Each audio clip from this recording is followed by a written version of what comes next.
Good evening, everyone, and welcome to May 9, 2022 Blue Ribbon Pension Review Committee special meeting. Meetings are broadcast live on Glendale TV, viewable on Spectrum Cable Channel 6 and AT&T UVerse Channel 99. Meetings are also streamed live in high definition on the city's webpage, glendaleca.gov/live, on youtube.com/myglendale, and on Apple TV, Roku, and Amazon Fire devices using free app called ScreenWave and choosing Glendale TV from the menu. Meetings are also archived on city website for viewing anytime at glendaleca.gov/agendas. For public comments and questions during the meeting, call 818-937-8100. Public comments on a specific agenda item will be taken when that agenda item is discussed. If you have any question about matters on the agenda or request for assistance, please contact Management Services Department at 818-548-4844 during regular business hours. Now I'm going to conduct roll call. Committee Member Amirian. Present. Committee Member Bain. Present. Committee Member Kedikian. Present. Committee Member Manning. Present. Committee Member Macias. Present. Committee Member Michaels. Present. Committee Members Molano. Here. Committee Member Nelson. Committee Member Wolfson. Here. Committee Member Finch. Here. Committee Member Vance. Committee Member Zakarian. Present. Committee Member Paulos. Here. Thank you. Item number 1, regular business agenda. 1A, the agenda for the May 9, 2022 Blue Ribbon Pension Review Committee special meeting was posted on May 4, 2022 on the bulletin board outside of City Hall and at 1700 Richmond Highway, Arlington, VA, 22202 and 2162 Southeast Chicago Street, Albany, Oregon, 97322. Item number 2, approval of minutes. 2A, approval of minutes from April 11, 2022 special committee meeting. May I please have a motion and second to approve the minutes? Motion to approve the minutes. All second. Thank you. And minutes approved as submitted. Item number 3, business items. 3A, review and approval of the final report. Good evening, everybody. So first of all, let me say it is a true pleasure to actually see everybody in person tonight. Very, very exciting. I don't know what to say because I feel like it's great to see you guys, and we're really hoping this is the last meeting.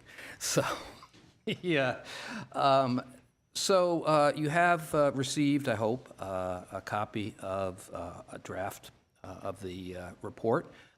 As well as this evening, we received a copy of Mr. Milano's dissenting report, and I've distributed that to everybody as well. What I thought we would do is start by asking for comments from the individual members, and what I'd kind of like is number 1, general comment, but then number 2, as part of that comment, please call out the sections that you want us to discuss tonight so that we can sort of break those off, and after we get through with one round of conversation where people are breaking things off, then we'll go back to those items and we'll consider them individually. I think that's probably the most rational way to do it. I'm hoping we don't have to walk through the report page by page, so we'll see what happens with that. If the changes are typos or things like that, it's fine if you just want to give those to me at some point.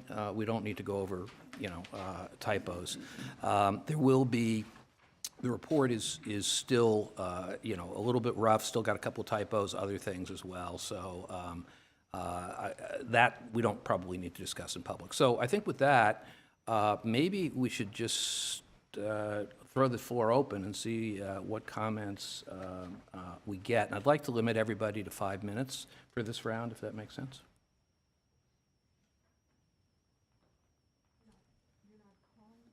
I can call on everybody individually if that's your preference. It looks like it is, so I'm going to do that. Mr. Holtzman? Mr. Bain. Would this be the appropriate time to go through some of the comments that I had sent in? Yes, I think it would.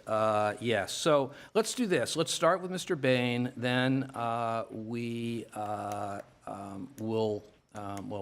go on with Mr. Manning, and then after Mr. Manning, we'll start in the room. How about that?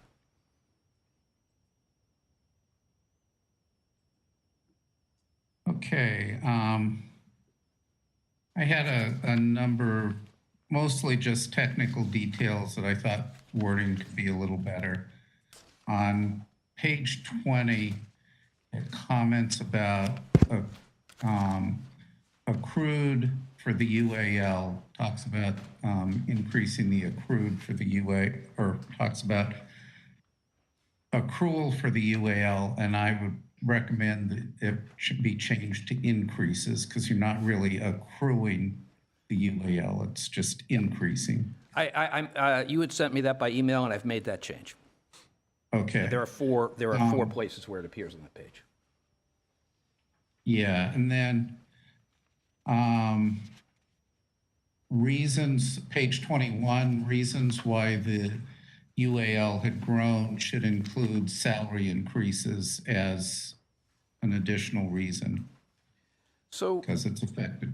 I saw that, but the issue that I had with that point was just that it talks a little later about the effect of salary increases, just literally a paragraph below then, whereas the paragraph before it is talking about the increases due to essentially going outside of the assumptions and expectations, and I don't know for a fact whether salaries have exceeded the expectations and assumptions or not. I guess I would just say to the extent salaries, whether they're higher or lower, they impact the UAL. Okay, all right, keep going. They aren't exactly on, and I'm sure they aren't exactly on year over year. They're not. They do affect the UAL. Okay. Next. Next was on page 22, the UAL, it says it's the amortization of the bunch of stuff. It should include over assets. It's I've made that change. okay. A comment under page 29, the 115 trust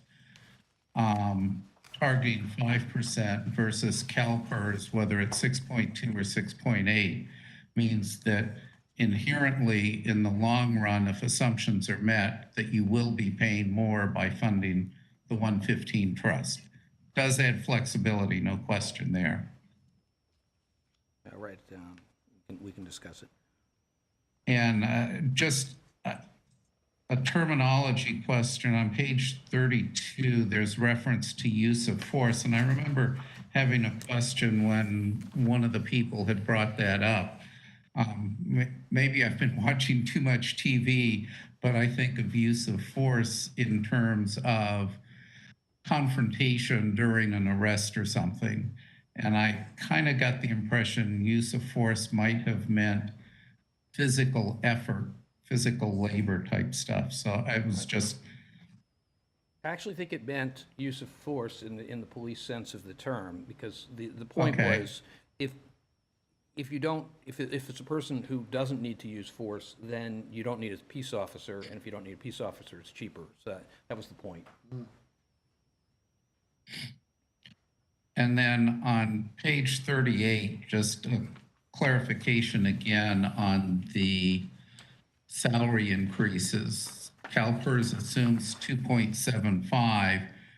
If an increase is higher than that, the following year, the UAL will go up because of that over what it would have been if it had been at 2.75. And similarly, if a salary is below that, it will decrease the UAL. There's a direct correlation there.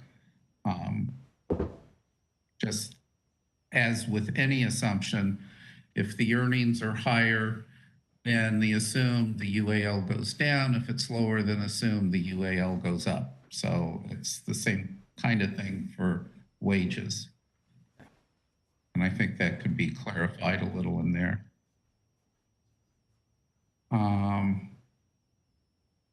And then a comment, page 42, and this is just kind of a generic comment. I don't know how it exactly fits in, but there's a comment in there about the PEPRA employees not impacting the UAL. Yeah. noticeably, and I think that is simply because of the short-term nature of Pepper employees at this point. The UAL is impacted when somebody has a large accrued benefit and then something unusual happens, whether it's the return on the assets that correspond to that are off, or salaries go up, which has a retroactive effect of increasing benefits. The Pepper employees don't have that kind of history. So they're in the same boat. And I think if you were to look that relative to their accrued liability, they have the same percentage swing that everybody else does. It's just they aren't getting the raises, the bonuses that a long service employee is getting a promotion to a new level. That's way above the 2.75, whereas these are folks just starting out getting, their normal increases. So on that one, what I had done is change the sentence to say, Pepper plans, if costed separately, have not contributed to the city's unfunded liability to date, and then added a footnote that says, of course, if Calpers' assumptions prove incorrect, it remains possible that Pepper employees will add to UAL in the future. Perfect. Very good. And the last one, again, was more of an observation on page 49 of something I thought was very strange when it was mentioned, that when Calpers has an unusually large gain, that they lower the interest assumption. And, generally speaking, most of us would say when there's a large gain, it's an indication that your assumptions may have been too low rather than not low enough. And then I realized from something that you said, what they're actually doing is saying, hey, maybe the right answer is 6.2 and we ought to move it there, but that would have a huge cost impact if we decreased it to 6.2.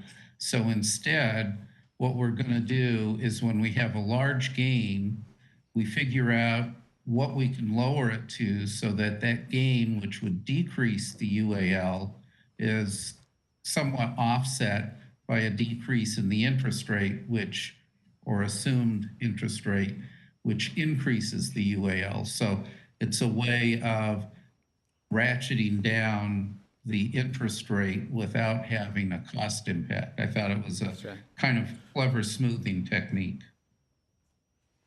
I'm not sure that even warrants being in the report. It was an observation that may clarify to some people why that is happening.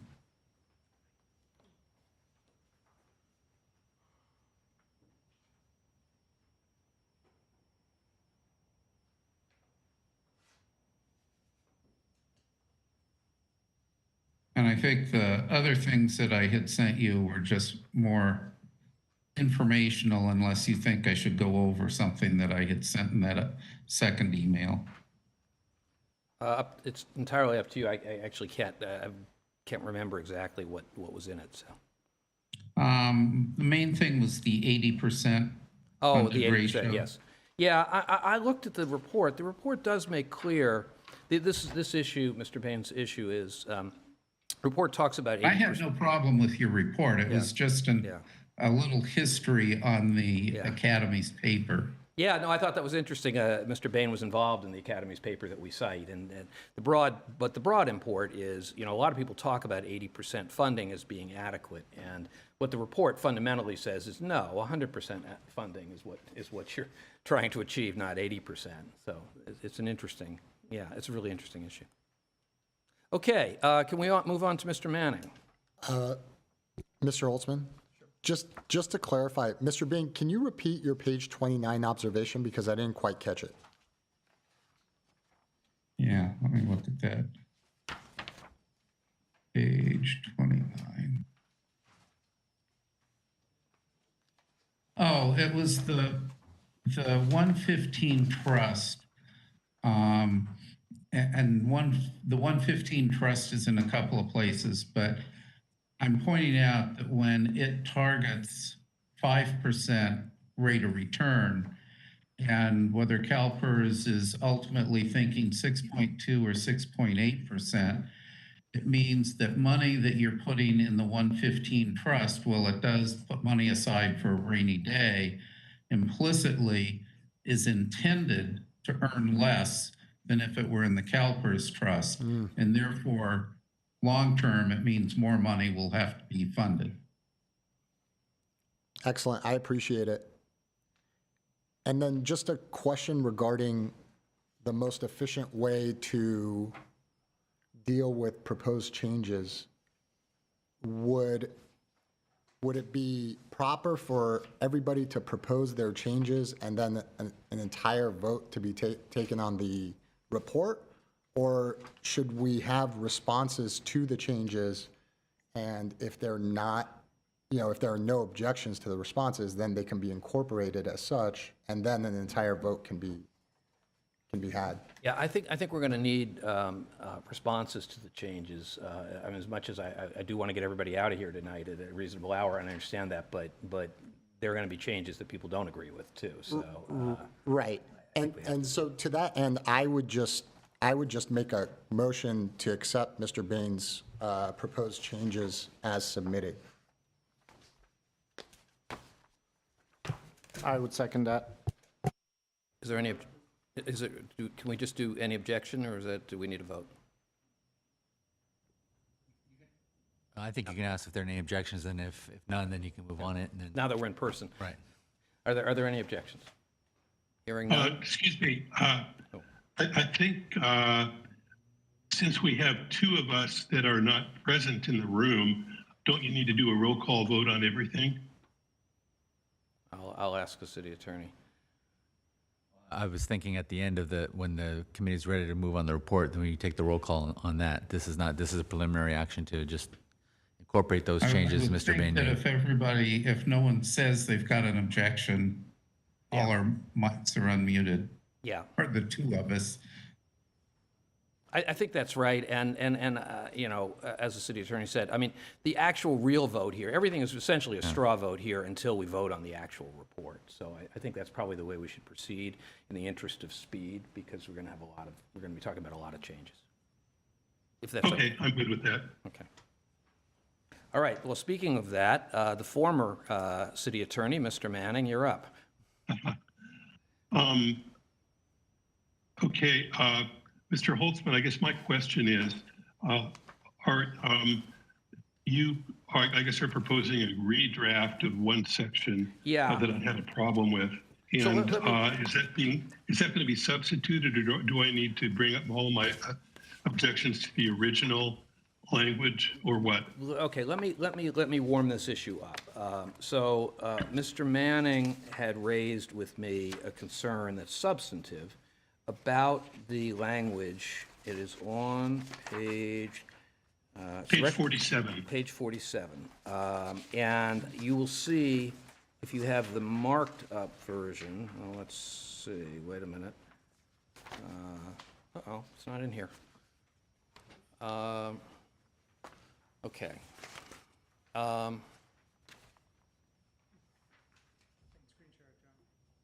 Okay, we're gonna, so let me explain. Mr. Manning raised a concern that I agree with.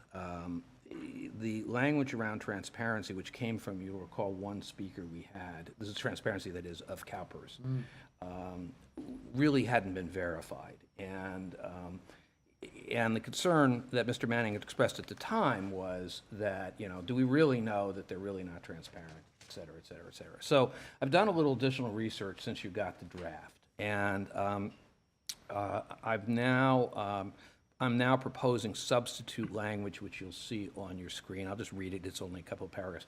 That would completely replace the language here. The language here talks about the FCC and the FBI and so I should say, so first of all, a little more prelude to this. I called CalPERS, to a very high-level person at CalPERS, and I said, people say you're not transparent. What say you? What I got was a partial answer, which is that there has been a study, which is a global study, which they sent me a partial copy of, called the CEM Global Pension Transparency Benchmark, which is actually quite a good benchmark, and I explain that if you go down, page down there, right?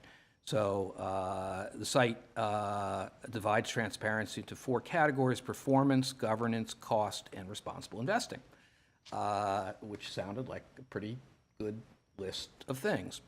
On that list, actually Calpers scores well relative to American, actually at the very top relative to American pension systems, however, nowhere close to the top globally.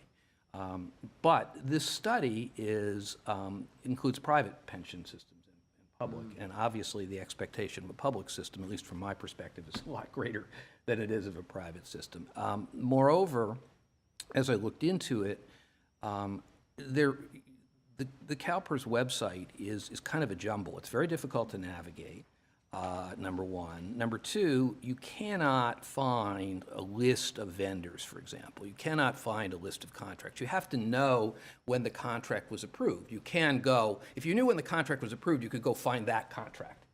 But what they don't do is summary information, you know, which you'd like to have. I mean, it makes sense to have that kind of information. There's no easy way to figure out for fund managers what they're making, for example. If you could find each individual contract, you probably could. So my suggestion is that basically the substitute language, which basically says, look, they scored very well on this one thing. Their website's frankly not nearly as good as it should be. And they are working, I mean, I will say CalPERS says they're working on transparency, so this is not going to come as any big surprise to them. They are working on transparency. Their score went up a few points actually in the last year. But I still think it's a completely legitimate criticism that you can't find things on that website, and that, you know, so I've proposed sort of what I'll call softer language than what was in the original draft, but is more factual. Mr. Holtzman, sorry to interrupt, but do we want to stick with the word transparency because of a website not being, you know, easy to move around in, or do we want to state it in a different way where you could actually find it, but maybe it's not the easiest? Because I think, you know, transparency versus a claim of not a well-designed platform or user interface that we all kind of come across, you know, with companies, right? The user interface is horrible. It's not user-friendly, you know, but is the information out there? Right, and I mean, this is just my view, because if we're going to tell the public something's not transparent, is different than saying that the platform is not up to par. May I speak to this discussion? Thank you. I am the person who did want to address transparency at CalPERS. And one of the ways in which CalPERS is not transparent is that the campaign financing for their board member elections is not made publicly available except through a public records request, which, as anyone in this room and in the public knows, is not a simple matter. People may think because it says public record request and you can get whatever you want, that means you just fill out a very basic form. That is not the case. You would probably need to engage an attorney and pay a fee to get an effective public record request prepared to get that information. Now, whether that is because there is something improper going on, I cannot say. But that's not transparent. Thank you. Wilson, if I can ask, I mean, does my language as recrafted get at your concern or no? Well, I don't have it. This is the first I've seen of it. I didn't get a chance to read it to prepare for the meeting, so I can't speak to that at this moment. I'm sorry. If I get a few minutes to read it on the monitor here without, it's being controlled by somebody other than me, so I can't scroll myself and read it at my leisure. Can we just read it into the record, maybe? I'd be happy to, or actually, why don't, yeah, I'd be happy to.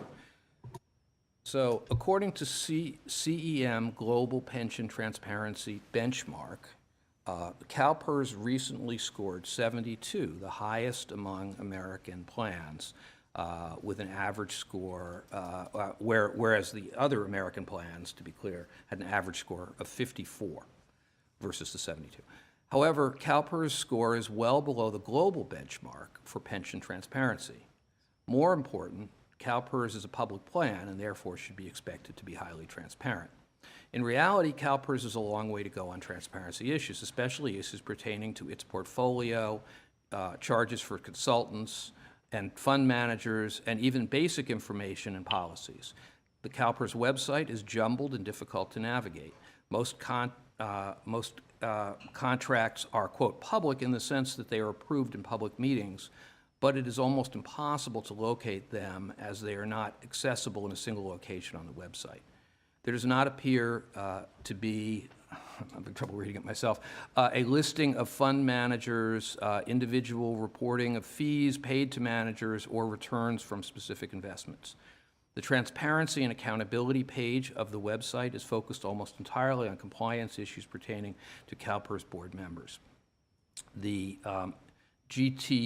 GPTB site, that's the site I was referring to before, divides transparency into 4 categories: performance, governance, cost, and responsible investing. Glendale and any other cities similarly situated could press CalPERS through legislation and changes in its own policies to focus on transparency in each of these areas. Because remember, this is in the section that deals with what we So can if I could, I would want, if you're going to make that change, I would want perhaps for you to provide some information about what is CEM? You know, what is that the name CEM? Before you answer me, let me finish. And I would want you to include verbiage indicating that this study was not restricted to public pension plans, that it included private pension plans which wouldn't have the same expectation of transparency. Fair enough? Is that, so with that thought in mind, is there any objection to this change in language? Hearing none, I guess we'll move forward with it. Did So- Mr. Manning have anything else? Excuse me. No, I do not. What was disquieting to me was the reference to the FBI, SEC, and California Department of Justice, which I believe would be entirely unwarranted. That would raise. Anyway, I'm happy with the direction that this is going.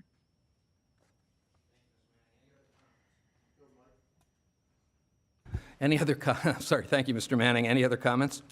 And so that section that we saw on page 47 is completely struck and replaced with what you read into the record, That's correct, and we'll make the corrections. that plus Ms. the Wilson- changes that Ms. Wolfson That's correct. proposed? Excellent. Mr. Manning, any other thoughts or comments you want to share? Not at this time. Thank you. All right, thank you. Okay, so let's start. Why don't we start over here with Ms. Finch? Good evening, everyone. I don't really have a lot of comments. I did have one, though. I noticed on page, Is your microphone? it is on. Is that close enough? Is that better? Sorry, thank you. I'm normally not up here, I'm normally down there. So on page 40, I noticed that you had written the sentence like, indeed, all 4 of the labor representatives voted against this proposal. Is that supposed to be just under section I, or is that supposed to be in reference to the other sections too, where it mentions the recommendation to restructure the collective bargaining program? Sorry, that's a great question. Actually, you guys voted against both the fishbowl bargaining and the civic open, the coin, as I recall. Is that right? I believe so, yes. Yeah. And we can make that change to clarify that if you'd like. Yeah, that's fine. I just was wanting to clarify, because if you specifically stated it in the one, just to make sure that it's cleared to council in the report. All right. Well, yeah, I'm sorry, yeah. I did that frankly because I assumed you guys wanted to go on record as being opposed to it, so that's why I wrote it. No, and we appreciate that. Thank you. Mr. Holtzman, can we just review that change and just take another look at what she's saying? Because I believe I second what she's saying, but I'm just trying to find it. So it's, Page 40, the first full paragraph. Third sentence, starting with indeed. Yeah, so why don't we do this? Indeed, all 4 labor representatives voted against this proposal, and, just so we don't have to say it again, and the fishbowl bargaining proposal that follows. Is that okay? yes.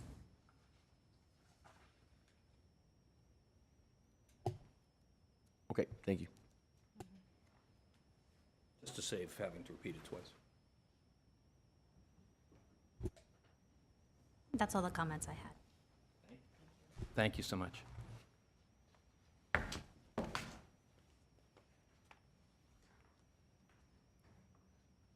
Hi, good evening, everybody. I didn't have any comments except for I agree with Ms. Finch. We did all 4 vote on both of those bargaining negotiations. So all the rest of them I can agree with. Yeah. Thank you so much. Good evening. My comments, touching on a few other things that haven't already been brought up, I have wanted to see more of an analysis in this report on specific issues. I'll use the pension obligation bonds as an example because that's something we haven't touched on yet. The cost to go through the approval of that is $25,000. At the time that this committee started working, the interest rates and the financial climate was very different than it is now. If we were, one of the conclusions of this report is to go through the approval process, but the recommendation is that the finances are not favorable for that.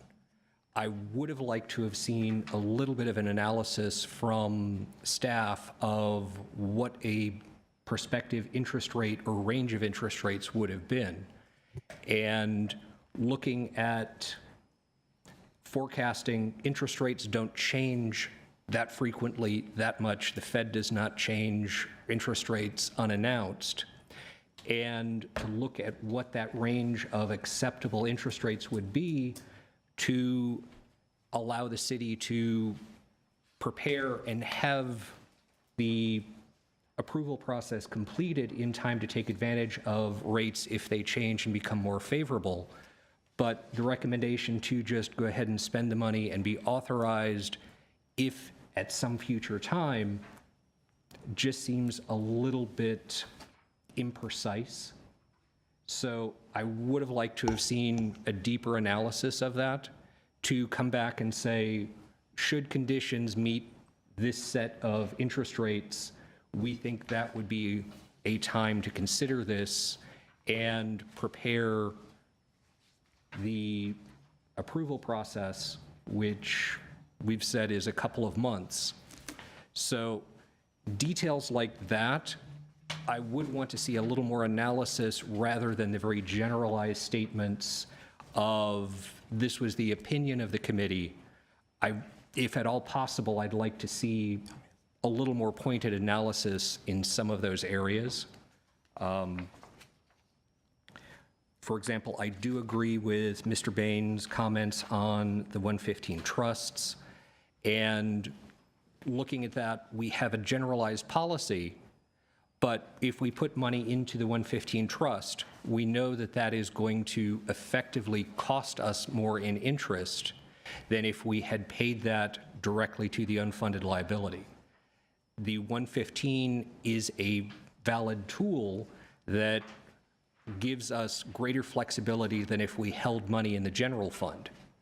So comparing the interest rates of the 115 trust to holding funds in the general fund, the 115 trust has an advantage. Holding a large amount of funds in the 115 trust and not paying down the UAL is a disadvantage. So I really would like to see a little bit sharper language and analysis on some of those points. And getting into that, I think, without going through the entire report, I'd like to just have more of a discussion of that, and as we go through those issues, if we can tighten up and put in more of a analysis or a range to clear up the report, I would appreciate that. I could provide. Mr. Manning, on, sorry. Hello. Being in person has really thrown me off here, Mr. Michaels. There is attached a draft policy which we prepared, and the policy specifies, and of course it's subject to your all approval, but the policy would specify, I guess is what I should say, what the minimum balance in the 115 would be. And so the proposal here that we made, and I can explain the basis of the proposal, was that actually it would be $75 million. And there's also quite a lot of specificity in the policy. We didn't try to write about the whole policy because we just attached it. I understand that, but I would also be looking to see if there was a maximum in the 115 trust. And say, this maximum amount in the 115 trust is sufficient for what we feel we would use this tool for. But if we have excessive funds in there beyond what we consider the maximum, they should be committed to paying down the UAL.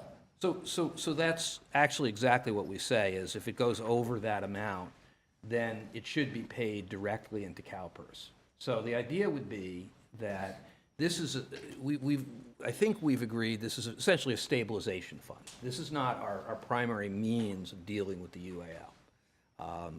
And it has the value, as we've talked about, it does earn a little less, but it also has the value of being a hedge. And so, depends on the year. You could say it earns less, but on the other hand, it also loses less. So in a bad year, that can be a good thing.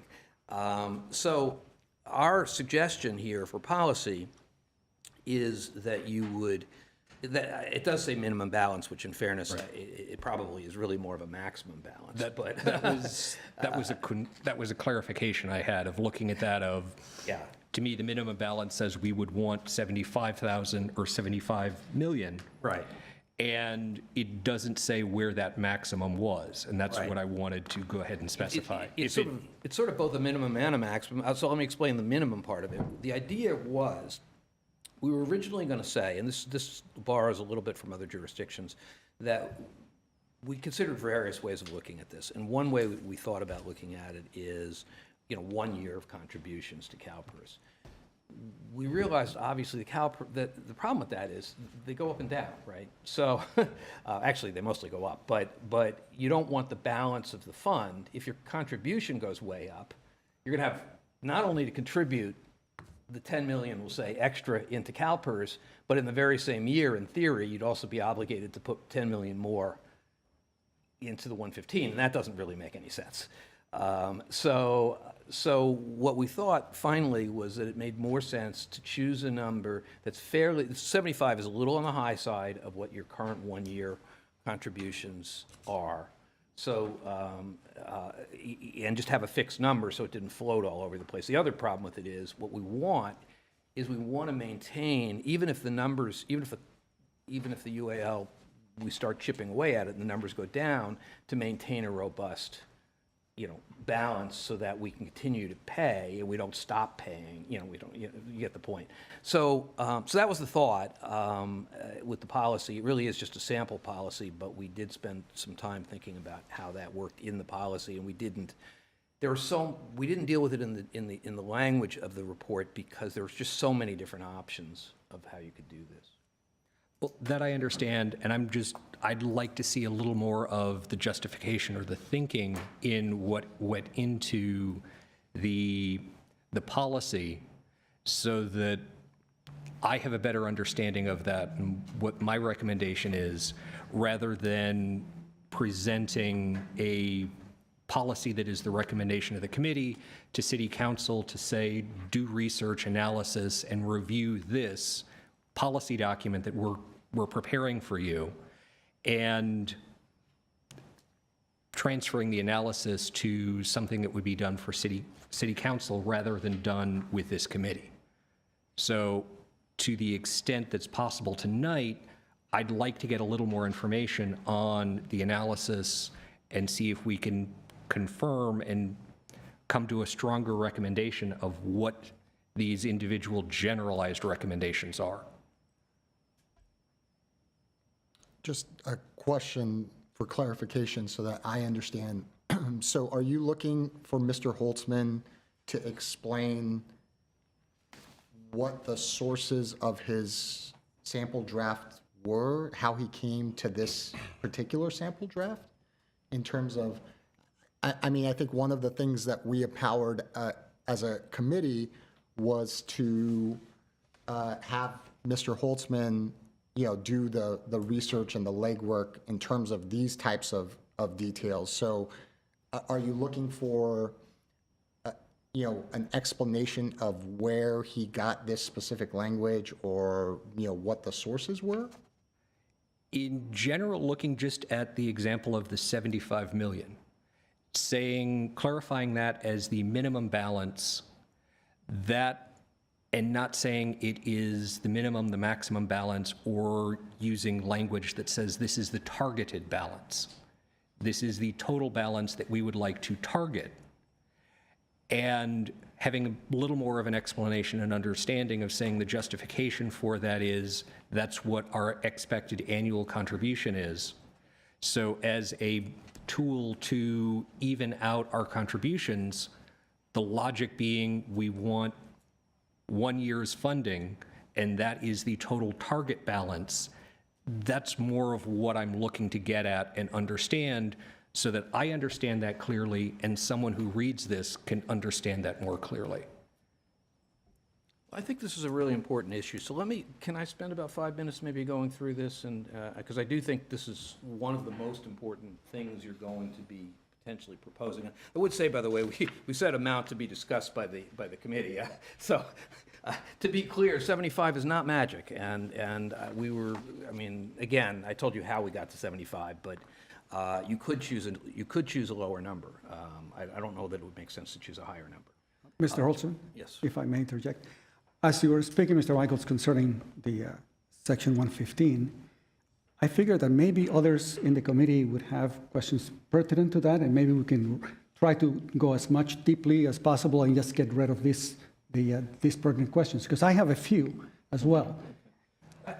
My recommendation might be to go through the rest of the comments, see if any other members have specific issues, and then come back to our policy, our recommendations, and see if we can't clarify that once we've heard from everyone. Mr. Michaels, I think that makes sense. So I agree, though, we're going to need a real conversation on the 115. I'm aware of Mr. Milano's concerns about the 115 as well. So that we will have, as soon as we get through all the general comments from people, we will come back to 115 as the very first item. And Mr. Holtzman, I do have a question or a request for clarification on Mr. Michaels, your comment for a deeper analysis of the pension obligation bonds.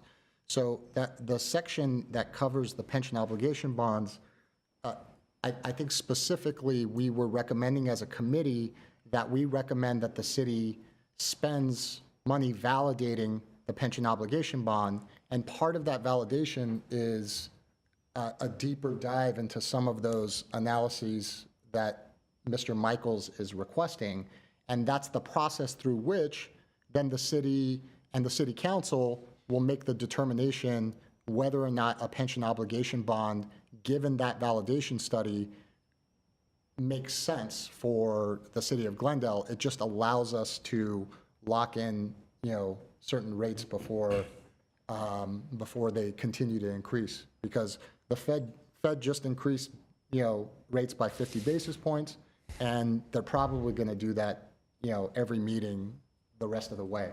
So would that understanding cover your request for that deeper analysis?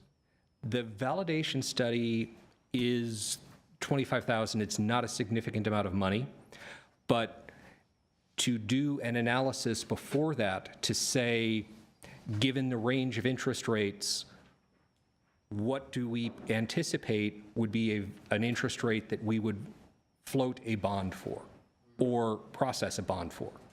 And we're using different semantics. The validation study, yes, goes ahead and validates the city to be able to apply for, to offer bonds.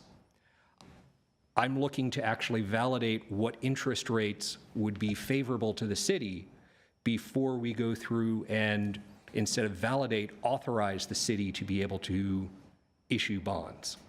So my understanding, and I have nothing against that, but that was not what the vote was. No, that was not what the vote was. So I wrote it the way that I thought that the committee voted, which is, and honestly, part of the reason for that as well, I have to say, is that it was not my view, based on the testimony that we got, that we were in the position, we had the tools to be making this decision. I think it's, you have bond people, you have all these people who do this for a living, and that's not us.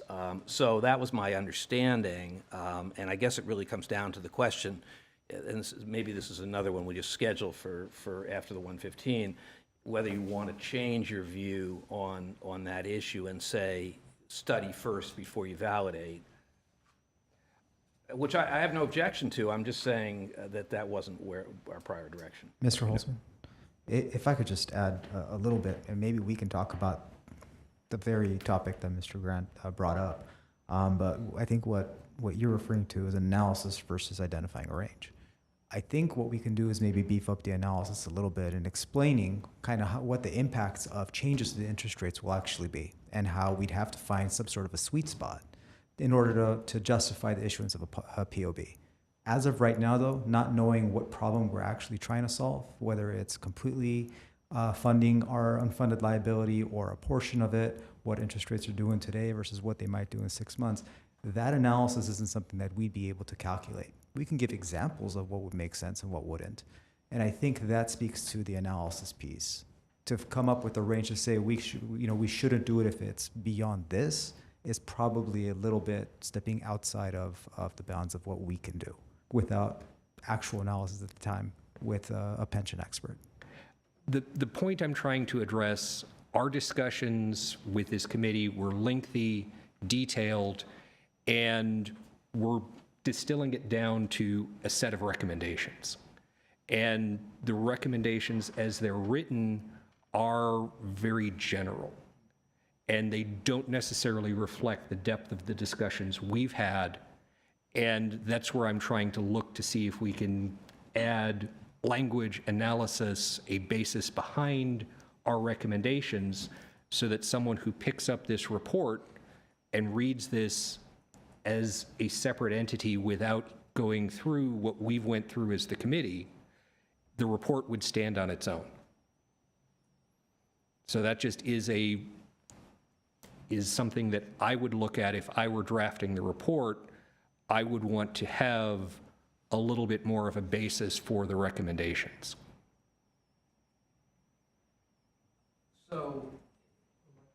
So it sounds like, Mr. Sectalian, your suggestion is that we add a paragraph or so explaining why the interest rate, why this is, and I think that makes a lot of sense. I think that makes more sense to me than for us to try to do the analysis, obviously, because that clearly. I agree. Yeah, we can certainly go ahead and we'll do help that. draft that portion for you, for your review. Great, that would be terrific. Thank you. Mr. Michaels, any other comments? Okay, great, thank you. No, I'm interested in hearing what others say. All right, Mr. Amirian. Mr. Zakarian. Zakarian Amirian, Z-A-A-Z. That's it. Mr. Holtzman, are we doing is there any objection, questions? I Oh, think we I'm skipped sorry. on certain people that I just want to remind you. Sorry, thank you. So on that, is there any objection? Thank you for, so this would be adding just to be clear, it'd be adding a paragraph that explains the complexity of the, essentially, interest rate arbitrage is really what it is, and why the arbitrage has to be in your favor for this to work. I'm sorry, could I just, is this in reference to the 115 trust, or is this in reference to the POB POB, issue? this is in reference to the POB. Okay, thank you. Yeah, and I don't have any objection to that paragraph. And in terms of the 115, I believe Mr. Michaels wanted, some explanation. So I would have no objection pending the discussion we're going to have about the 115, because we talked about getting into kind of that specific proposal, that draft policy, and I do agree with you, Mr. Holtzman, that's one of the most important parts of this report. Maybe it would be beneficial to separate the report from the policy. At this point, maybe we can discuss the report and the comments which we have with regards to the report, and at the end, we can tackle the policy separately by itself. Maybe that would make it easier. Yeah, I would be open to that. I do think that policy being part of the report is one of the points. So I'm okay with that in terms of the function of getting through this discussion, but I do think that draft policy should be part of the report. That's something that we did vote on and talked about. I agree with that. I'm not opposed to that. I was just pointing out to make it simple as possible. Excellent. Appreciate it, Mr. Kadiki.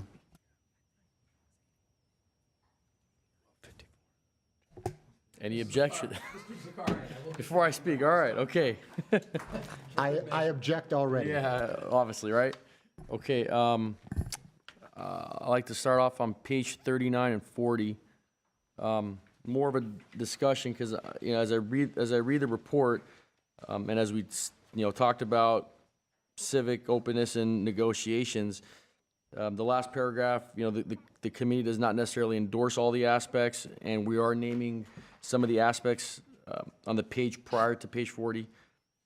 And is it something that we actually want to just move into the section where we don't recommend it? Because sending a mixed message, and I don't know how Mr. Tartaglia, the staff, feels about it, or the city attorney, but I feel like if we're actually saying it at the end that we're not endorsing all the aspects, is it something that we want to point out as a committee as to which ones we are not endorsing, or putting it at the end? And then kind of, I think it draws a very good picture of what it is, and where it came from, obviously. Just a thought for us. We could discuss that, but also page 41, which kind of goes into the coin negotiations and then the fishbowl bargaining. I don't want to say repetitive, but maybe I'm mistaken. I need a better explanation of it, but what it entails, what we want to do with it. If we're not endorsing all the aspects of coin, do we also want to write down that we're not endorsing all the aspects of fishbowl bargaining? I believe we all have our opinions on what that does and maybe the types of pressure it puts on the city staff. Since they do know kind of how the city operates, and some of these things take that picture out of it, but it's just a topic of discussion of what we think on that. There's one more thing on page 41, the recommendation to pursue increases to employee costs. Is that listen? If it is something we want to recommend as a committee, hey, it is what it is. We vote on it and we move forward. But do we also want to portray or illustrate the bell curve that we had on the Pepper employees actually reducing the unfunded liability, 10 years from now? Is that something we do want to address so the city council and the public knows that the Pepper employees will bring that unfunded liability down and at what here? Because a lot of the, tables and charts and what we're writing here actually illustrates of how unfunded liability goes up, but do we want to portray the picture of, no, it will go down at some point with the Pepper employees? With the majority of our workforce being classic, and it's stated right in here, is there a time we want to project of when those classic members will time out, retire, and majority of the employees throughout the entire city will be PEPRA? Because the city, the residents will actually gain from that, right? Unfunded liability coming down. We had that chart from the CFO of Calpers. And that was page 41. Page 45, we skipped there. I think last meeting that we had, we were talking about the phrase "at this time" that we're all kind of stuck on and not moving forward on. Is that something that we still want to do? Because I believe we voted on that to say that we don't recommend it at this time, and to keep it short, keep it simple, so the council is aware of that. And I don't think that phrase was included in there. That's just something else that I saw and remember that we did vote on. And then we also didn't add anything about, the questions came up about contracting our city divisions like police and fire out. I know the board strongly voted against that, majority voted against that. Is that something we want to add? Because I didn't see it unless my eyes didn't catch it. So, well, good point on a couple of these. So you're right, we did not deal with contracting out, and we could put it in the not recommended section. First time I've ever had a union representative say, add a section on contracting out. Make sure that we don't recommend it, so the topic's. Yeah, right. You're right, and we did say at this time was another issue. This is on 45. I actually took a little bit of a liberty, and I said it could become a closer call at another time. It's slightly different, but I thought I was sort of capturing the spirit of it. Yeah, and in terms of the discussion on pages 40 to 42, I do believe this was one of the few things that the committee approved on, but there were, the public employees all voted against. And so I think, Mr. Zarkarian, when you're saying that we should remove these sections and move them to, the section of not being recommended, we did, I think, as a committee, actually recommend these. A couple of things before you respond. Yeah, so they were recommended, the vote was 8-4, but that, of course, you can always reconsider. And Luke is reminding me on the contracting out, the reason it's not included is we decided it wouldn't be included at all in the report because people were offended by the proposal, basically, and the committee was unanimous. I agree with Mr. Amirian about that, and I do recall that vote being that way, so you guys, we voted that way, that's fine, no problem, and if we don't want to include the contracting out, I'm okay with that. I was just trying to be honest and look over it and get some other eyes on it, but I totally agree, that's fine. And then do we want to talk about the bell curve table and the projected unfunded liability going down in so many years? Is that something that we should discuss and include that table that that it was in the presentation but didn't make it on here?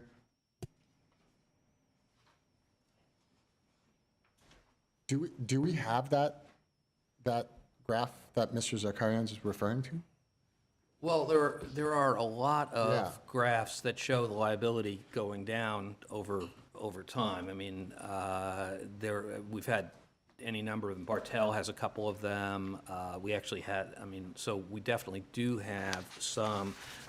Luke, do we have anything that goes out that far in the report itself? I'm trying to think. So that would make sense probably to include.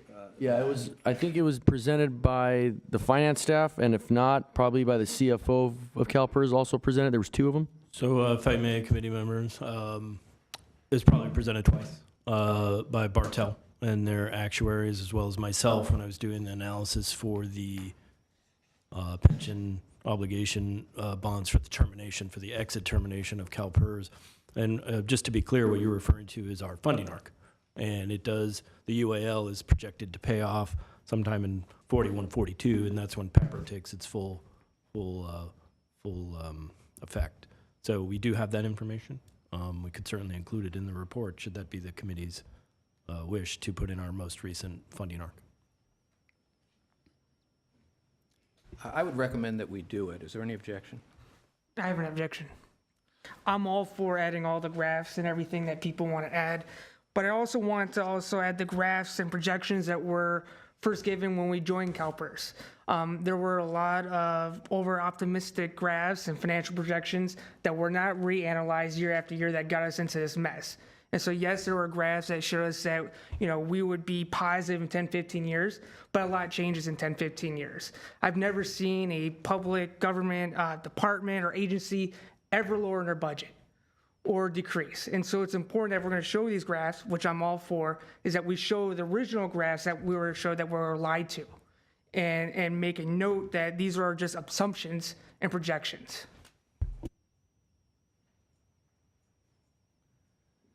I would agree with that comment. If we're going to start showing graphs, and to a certain extent, these graphs are being presented to, for whatever reasons, I'm not understanding at this point, because there's a lot of assumptions, and we're talking of things which are going to happen in 2041, 2042, with many assumptions could possibly change. I'm not sure what the benefit of that particular graph will be, but if we're going to put graphs about assumptions, about positive projections, because we think in 2041 we're going to be out of this mess wonderfully, then let's also put the assumptions that got us into this mess in the first place. Mr. Holtzman, with regard to these projections in the future, doesn't it take away our attention from the cumulative effect that it has until that time occurs? So someone can say, okay, as a result of PEPRA, for example, we are going to have and make the claim, as it is made here, that the benefit will be significant, or that there will be less of a burden for the city in the future. We can make the claim, but when you look at the data, since PEPRA was initiated, it went from 240 million, the UAL, to 640 million. And that's the danger, that if we start focusing on saying, 10 years from now, the numbers will start to decline, but from here to 10 years, we've blown $1 billion. So, I don't mean to weigh in on the committee's, but obviously now that I've drafted a report, I have a little more stake in it, I guess. I feel that in the interest of honesty and transparency, and we're trying to be very transparent here, that it's important. And I didn't even realize we didn't have a single long-term graph in here. I mean, I think it makes sense to have a long-term graph that shows what the predictions are. I think we have to be very careful to say, because I don't disagree with you. I mean, nobody should disagree with you that that's the prediction now. That if you froze a graph 10 years ago, it would show that things were going to get better in 10 years. Right now, it shows things are going to get better in 10 years. So I don't disagree with the concern, but it's a fairly central feature of, what folks are looking towards. And we do have, not just Bartel, but staff, Bartel, we had Ms. Carroll. Right. So we have a bunch of graphs on that score. I think it would be important. I would think it would be important to at least include one instance of that graph. And if I may make a suggestion that might bridge, the gap in terms of that specific, projection graph. I believe that there was a graph that showed the projection with both a 25% and a 75% line that showed what would happen if the projections were within, exactly the average of what was projected versus the 75th percentile versus the 25th percentile and the effects that it would have. And I think that graph would demonstrate clearly that this is a projection, it's an average, and what the impact might be if that projection is missed and you're in the 75th percentile or above, or what might happen if, we're extremely lucky and we're in the 25th percentile or lower, what type of impact that would have on the future UAL. In terms of including graphs from the past, look, I think there's comments here, there's a section here regarding what the history is and how we got here. And there are multiple graphs that show what the actual increase in the UAL has been, and both on an annualized basis and as a total, what our unfunded liabilities are. I believe adding a specific graph of what the projection might have been back then, I mean, I don't know if that serves the purpose of this actual report in terms of what we've come to a consensus as a committee of what the purpose of the report is, and also, as a tool for the city council. I think the city council and the public at this point, reading through this, will understand very clearly that there were, mistruths told in terms of what the expectations were, and simply saying that, oh, if we're going to add one graph, we should add the other. I think what then becomes a danger is that there's an implication that because, back then the assumptions were known to be too rosy, known to be inaccurate, that somehow this current graph is of the same quality. I don't think that we should make that implication in any way, shape, or form. Thank you. I would add, I specifically added a section influenced to some extent by the comments about what happened back then. Evidence presented to the committee suggests that Glendale, like many other jurisdictions that adopted the enhanced benefit formula, did not conduct much, if any, independent analysis of the cost of the retroactive benefits, and that public discussion of these changes was minimal. Certainly, anyway, so I mean, there are a couple of places where I tried to express, without using charts, what you've been saying, and I don't disagree at all. I mean, I think everybody agrees that that's true. I just don't, I think the committee had been pretty clear that it didn't want to do a deep investigation into this, in part because we all agree that mistakes were made, and et cetera. And so, again, you guys, I'm fine with whatever, but that was the earlier conclusion of the committee. If the committee wants to change its view, that's fine. But I'm not looking at everybody. I don't think I'm seeing a lot of changed minds on that issue. Well, to my point, if we are going to present a graph or data or assumptions, I'd want to go ahead and include what the analysis is so that 5 years, 10 years from now, someone can look back at what our analysis is and understand if that graph is still current, that analysis is still current, rather than simply projecting or putting a chart in that says in 10 years and 20 years, the UAL will be paid for. If we're going to present the graph, I think we need to look at what the analysis is and why we think the chart says in this time frame, this amount will be paid off. That way, anyone who looks at it can, over time, look to see if those assumptions, that analysis matches what the chart is, rather than simply just having a chart sit there without any context. Yeah, and many of the recommendations that we came to a consensus on as a committee were based upon those projections of what's going to happen. So the recommendation, for example, to accelerate payments, if possible, was based upon that projection. And so, even the 115, even discussion of the pension obligation bonds were all based upon this projection of here's what the expectation is based upon the best information that we have at the moment. And I fully support Mr. Michaels, having kind of an explanation of how that chart was derived. I'm not sure that would be an issue in having a blurb of exactly how that's calculated, would it? Not at all.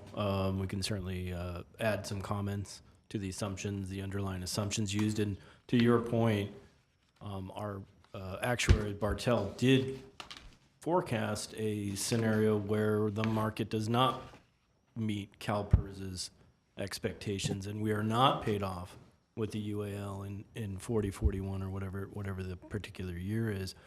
I mean, they certainly looked at it in that 25% scenario for that reason. And I think it's important to point out that we did get multiple validations of some chart like that.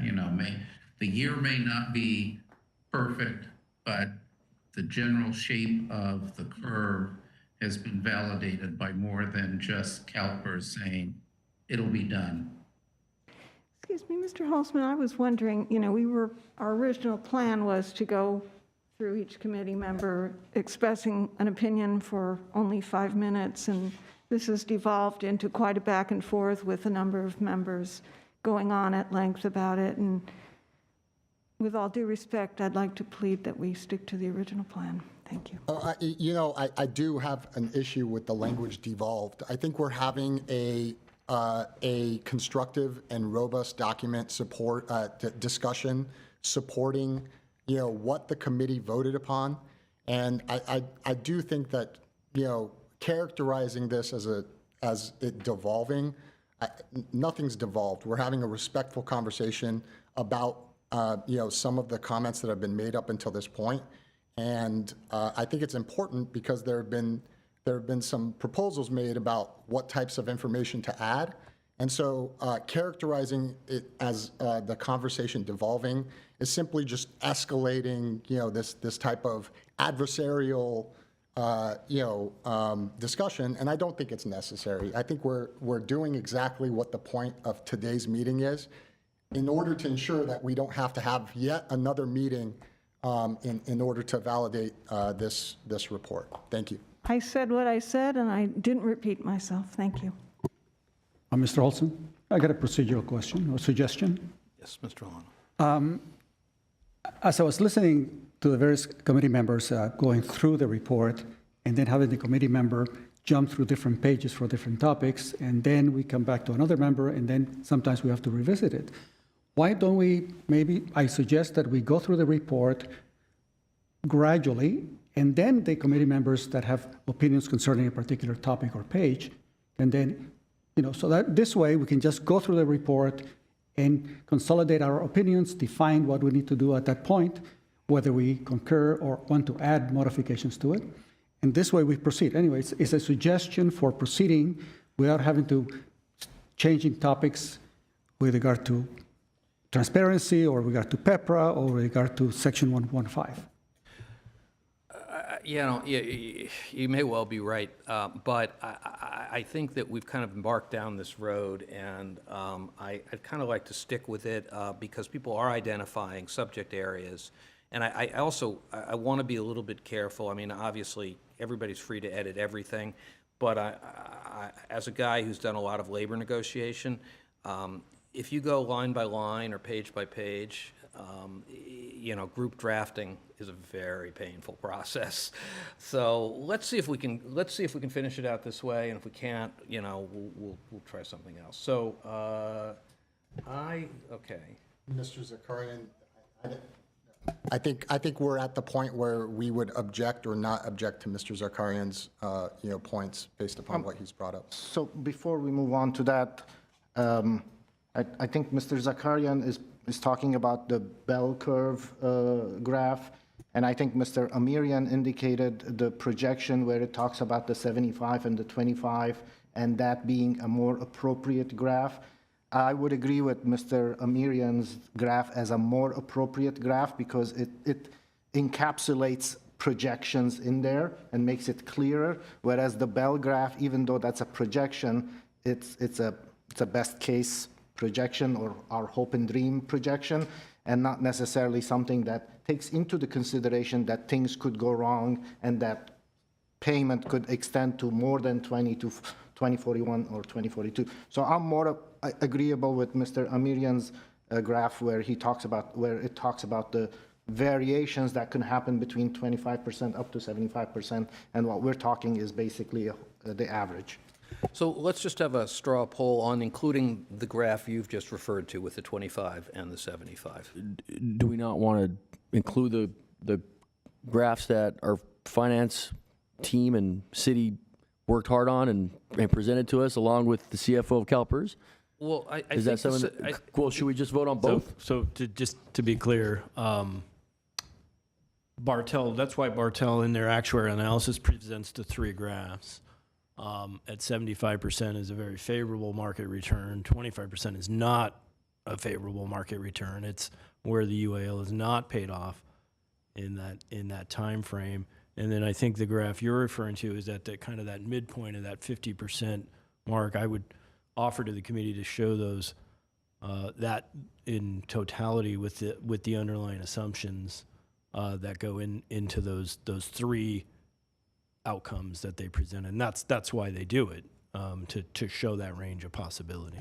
I move that we just present all three. That was exactly what we're going to do, except I think we can do it on one chart. You just, Bartel takes the 25, 75 in the middle, and they're just different colors or whatever. Exactly. Yes. So I'm in agreement. I have no with you. objection, yeah. Okay. Is there any objection? Okay, so moved. So we're going to do it.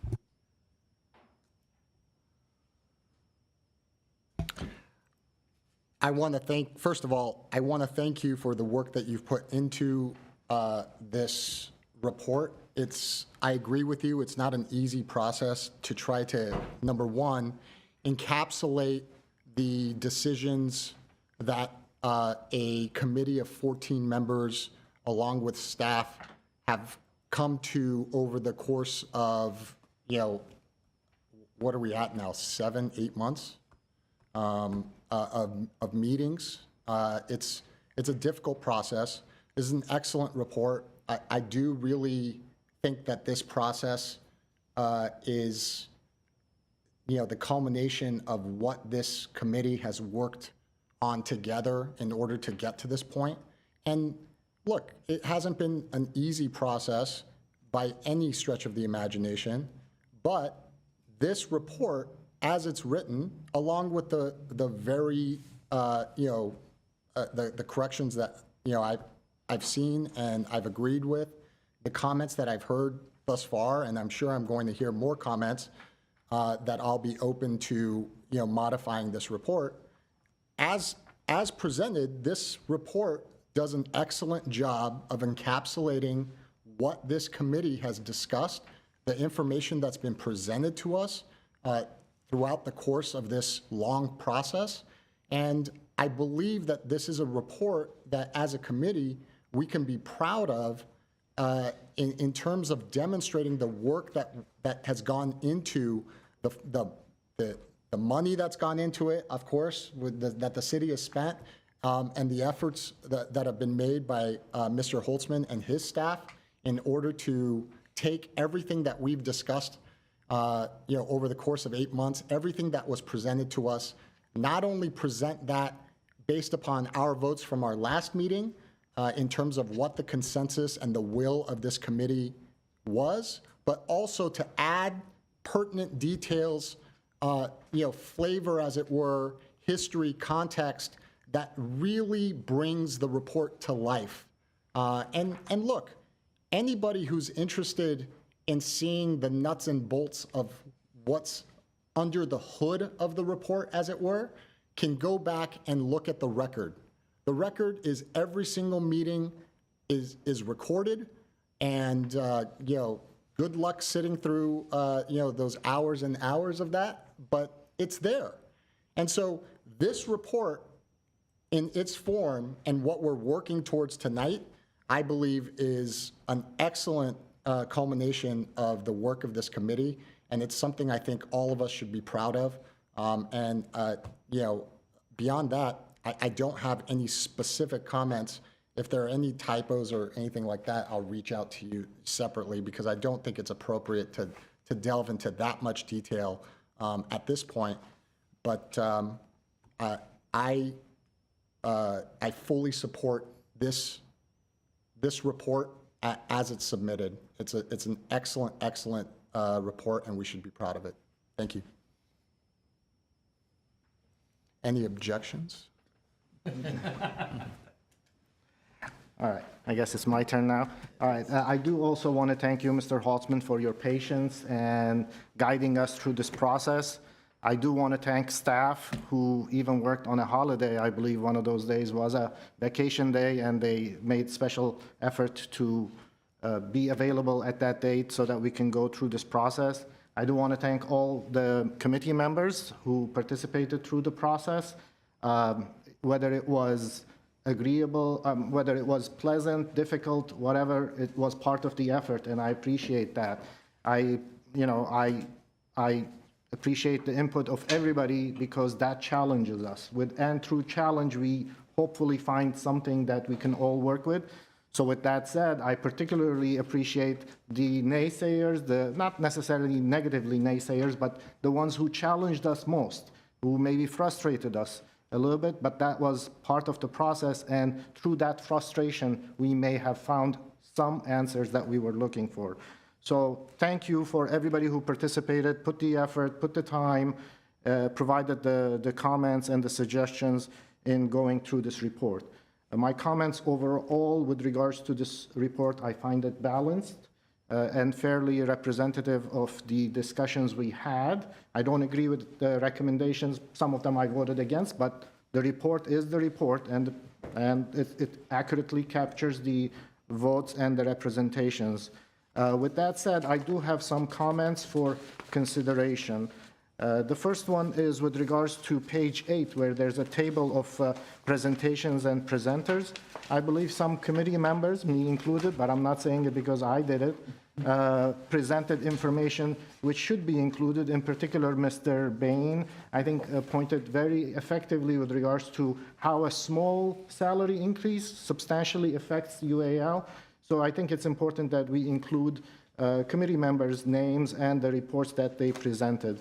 That's one. Without objection? Okay.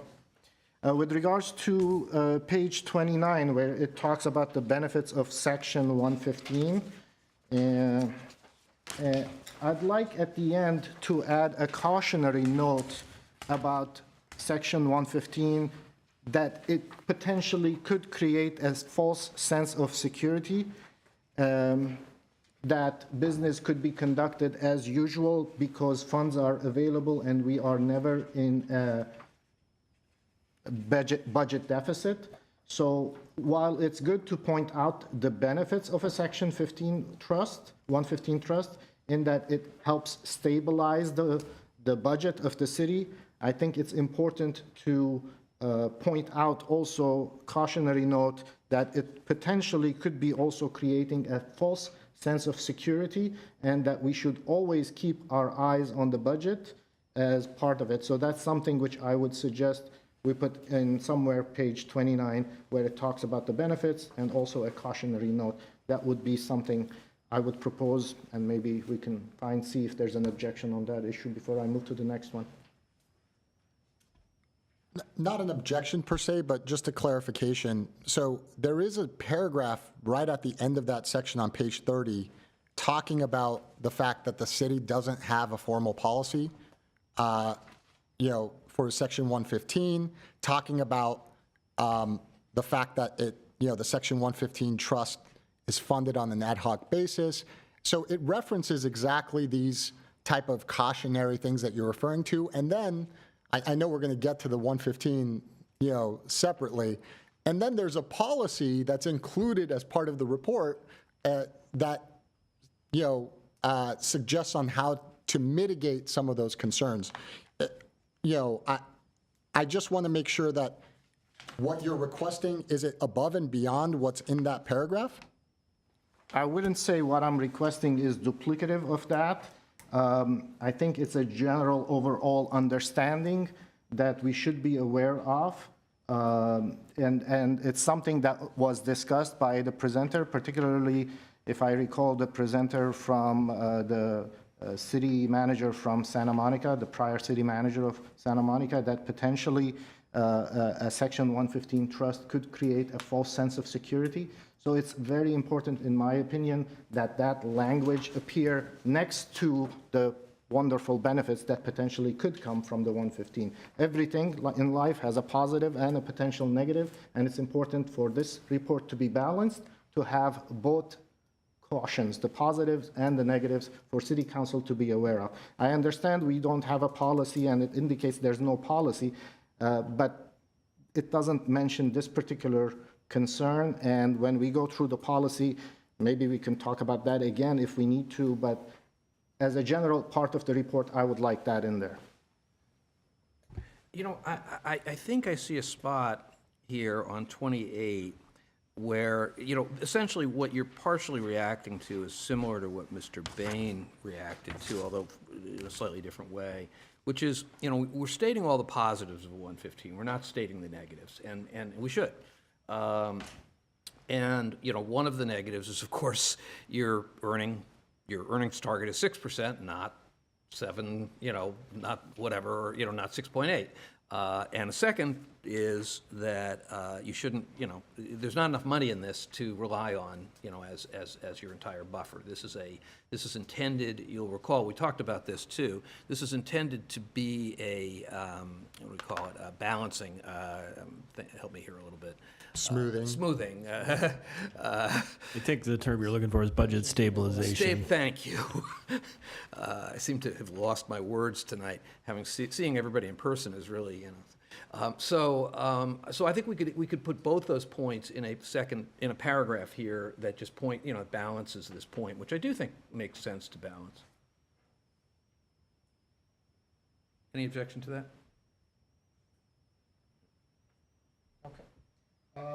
The next point I have is with regards to the Section 115 trust, and maybe this could be part of the policy and not necessarily the report, is,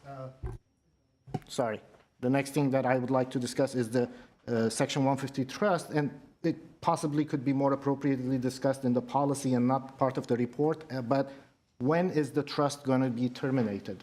I mean, I believe at least once the UAL is paid off, we should no longer have a Section 115 trust. So that's something to be considered later when we discuss the policy overall. It doesn't need to be part of the report, in my opinion.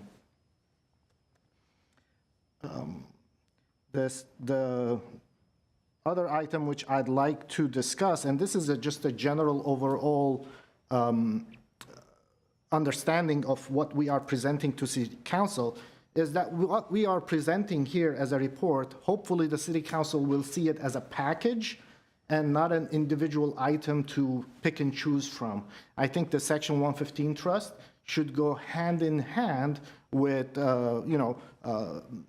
transparent negotiation, and it also should go hand in hand with the idea of paying the whole thing as fast as possible. So if we can have some sort of a statement in there that it is our hope or our desire or the intent of this committee that all of these are part of a package and they complement each other, and the City Council should not just separate and just do Section 115 trust without a policy of paying things down fast or without a policy of the transparency in negotiation.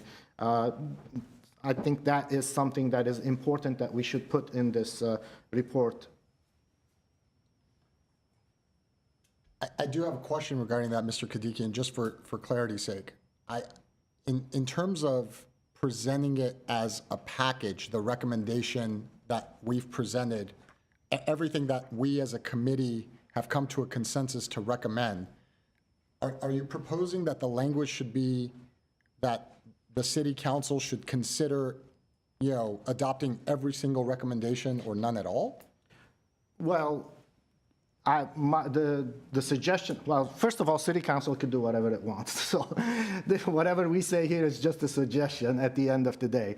But the idea which I'd like to convey to city council is that when we were discussing all of this, we weren't discussing Section 115 trust in and of itself. We weren't discussing paying down the fund in and of itself. We weren't discussing about the transparency and negotiation in and of itself. This was all together and tied together, at least on my idea.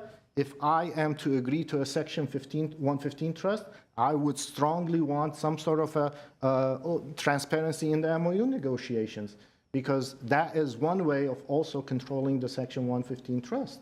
And so one without the other, in my opinion, is not a good solution. I think the concern I had, which I raised when I talked about the cautionary tale about Section 115 trust, you can put all the money you want in a Section 115 trust, but if you don't control what you're spending on MOUs or whatever, then that's not going to solve your problem.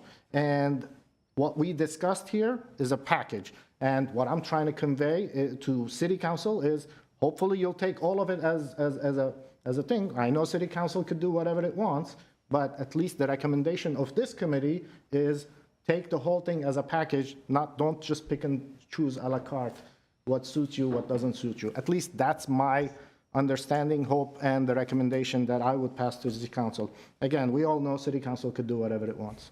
Mr. Khadigan, although I agree that going with your idea and adopting that will definitely paint a easier picture, right? It'll illustrate a easier picture for people to see. However, I think we spent a lot of time talking about specific ideas in the report, and we also haven't looked into the idea if all of it really connects to each other. There's some points of it that we voted on that some passed and some didn't pass. So I think it would be easier for all of us. I just don't believe that it's correct. So I do object that idea, because we would have to really look into the facts of, hey, does the Section 115 and doing specific things in 115 actually correspond or connect with, open negotiations like you were saying, or is it just pieces of it? It's almost like saying, hey, the committee doesn't recommend pulling out of Calpers right now at this time. Should we just take that as a whole package and say we don't, so everything else in there is not recommended for us to change or advise about? So that's my only objection. There's parts of it that might be kind of hazy and foggy because we haven't really dove into that yet. So that's my objection. I mean, I'm only talking about what we are recommending to City Council. The ones which we are not recommending, such as exiting Calpers or something, I'm not commenting on that, because obviously if we're not recommending, City Council may not even consider that. But whatever we are recommending, and in particular, there's been a discussion in this report, particularly with regards to the Section 115 trust and paying down the UAL as fast as possible. And it says it in the report, together is a better match. I think it's more appropriate if we say all three of those, the paying down of the UAL, the Section 115 trust, and transparency in negotiation, all three of those together are a better solution than one of them at a time. So let me just say, I think the challenge with your thought, which I don't fundamentally disagree with, but is you do have, particularly on the transparency recommendations, the negotiation transparency recommendations, you have 4 members of the committee that don't agree. And so to ask them to sign on to a statement saying you should adopt the entire thing as a package, I think, even though it seems like a very, very logical proposal, I think you're asking them to kind of walk the plank, and I'm not sure they're very anxious to do that. I mean, honestly. Well, Mr. Holtzman, I think there's also 3 members, if I recall right, of the committee who were against the Section 115 trust. So everybody's going to be walking the plank if that's how we're going to do it. And so if we're going to find a solution, everybody has to come together. If everybody's going to say, I'm only going to vote for this report if I get everything I wanted for, this report will never pass. So I hope everybody kind of reaches deep and comes to a solution, not the exact solution they want, but something that will work. From my attorney, well, I'm still an attorney, but from my mediation days, you get the best result if nobody's happy. If everybody's walking out of the table, but you've got some sort of a resolution, nobody's happy, then that's the right solution. And I think at this point, yes, we're not going to get everything we want, but I think if we get what everybody agrees to a certain extent, we are better off that way than, doing half solutions, in my opinion. Mr. Olson. Mr. Milano, please. I have a Goldilocks solution here. It is sometimes it is the dissenting voices that turn out to be right. And when we begin to ignore a particular warning simply because there is a majority that favors it, we may be losing out on something really important. And I understand that the city employee representatives want to avoid open negotiations. And maybe we should, I think that you did include it, I believe, if I recall that we state the reasons why a particular minority is opposing it. And I think it merits it, to be included. And likewise, many of the items that are in the report that I disagree with, I would hope that those would appear as well as a dissenting voice. If the City Council had had an opportunity to listen to dissenting voices back in 2001, we wouldn't be in the mess that we are in right now. But all of the issues concerning secrecy, concerning non-participation, concerning non-involvement of the public is what we're facing now, dealing with a city with a significant financial problem, right? And a very difficult way of extracting ourselves. So maybe the report could accommodate, right, the minority opinions, so long as there's a reason that they can tap into. A future city council, very likely, including, I would say, many of the current members, are not truly, do not really have an affinity for going through a report like this in detail, if they understand it. So we have to figure out, how does a future city council make a decision? What should they have at their disposal, such that they can evaluate to say, based upon their experience in what the projects it is that they want to affect, to say, oh, wait a second, this minority opinion may be important for us to consider. Maybe we can accommodate it that way. I'm saying it's not a process of mediation, but I think it merits that the opinions of the city representatives be considered in this case. Thank you. Mr. Holtzman, to go back to what Mr. Kadikian was referencing, I think what we're getting at is an implicit understanding that these are the recommendations that the committee has come to as a consensus, versus an explicit explanation that we would like all of these, recommendations to be included. And Mr. Milano, I listened carefully to what you said, and I think you're probably going to expound on it once you have an opportunity to comment. I do think that the dissenting opinions are referenced within the report in terms of, how things were laid out, what we didn't recommend. I think we did cover, the universe of what's going on. But this specific discussion in terms of what Mr. Kadikian is requesting is implicit as the report itself. The report itself, by laying out our recommendations and our consensus, is implicitly telling the city council that of the universe of potential solutions that we've considered, these are the solutions that we recommend. And I think it's implicitly understood that, we're looking for, these are what we recommend, and this is what the city council should ideally do. I do agree with Mr. Kadikian that the city council will make whatever decision they want. I just am hesitant to explicitly state that we would like the city council to take all of it, both for the reasons that you brought up in terms of the people who did dissent to it, and also to the sense of creating a poison pill, as it were, of, well, if you don't take these recommendations, If you leave one out or you don't agree with one, then the benefit as a whole is substantially decreased or in some way invalidated. I wouldn't be open to that type of language. If I could just suggest on this last point, I mean, I really think this is a wordsmithing issue. It's not really, I don't think we really disagree as a group. I mean, obviously, these are our recommendations, and obviously, there are people here who disagree with one or another recommendation or whatever. We understand that. I think what we do is we write a cover letter to the report, and we do directly urge them to adopt all of the all of the recommendations, et cetera. I wouldn't want to do anything sort of poison pillish because, in the legislature, you know how that goes. Definitely my intent was not poison pill. It's just, in my opinion, all these together are more effective than in pieces. And that's what I want to convey. And if we want to do it in some sort of a cover letter, that would work just fine with me. Yeah, and I'd be open to a cover letter as well. And I do want to make clear that that wasn't, I was not in any way, implicating that you were doing that. I just want to avoid that being an outcome. Thank you. Okay, Mr. Milano, I'm going to give you a critical choice. We've been going 2 hours. We can take a 10-minute break now, or you can go, and then we'll take a break. It's completely up to you. I could certainly keep on going, except that I'm considerate of anyone who may need to have a drink or go to the restroom. So why don't we take a 5-minute break and then we'll restart.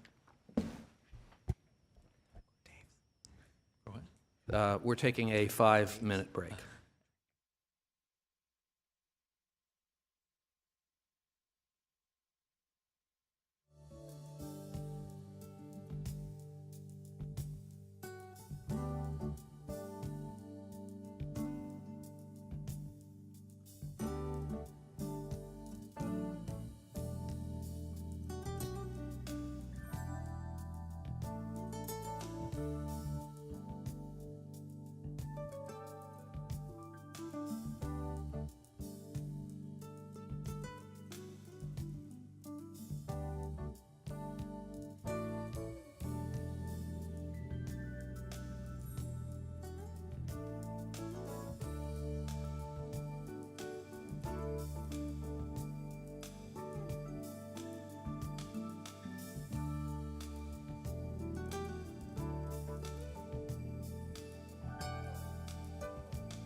All right, we're back to order here, and Mr. Milano, Professor Milano, you are up.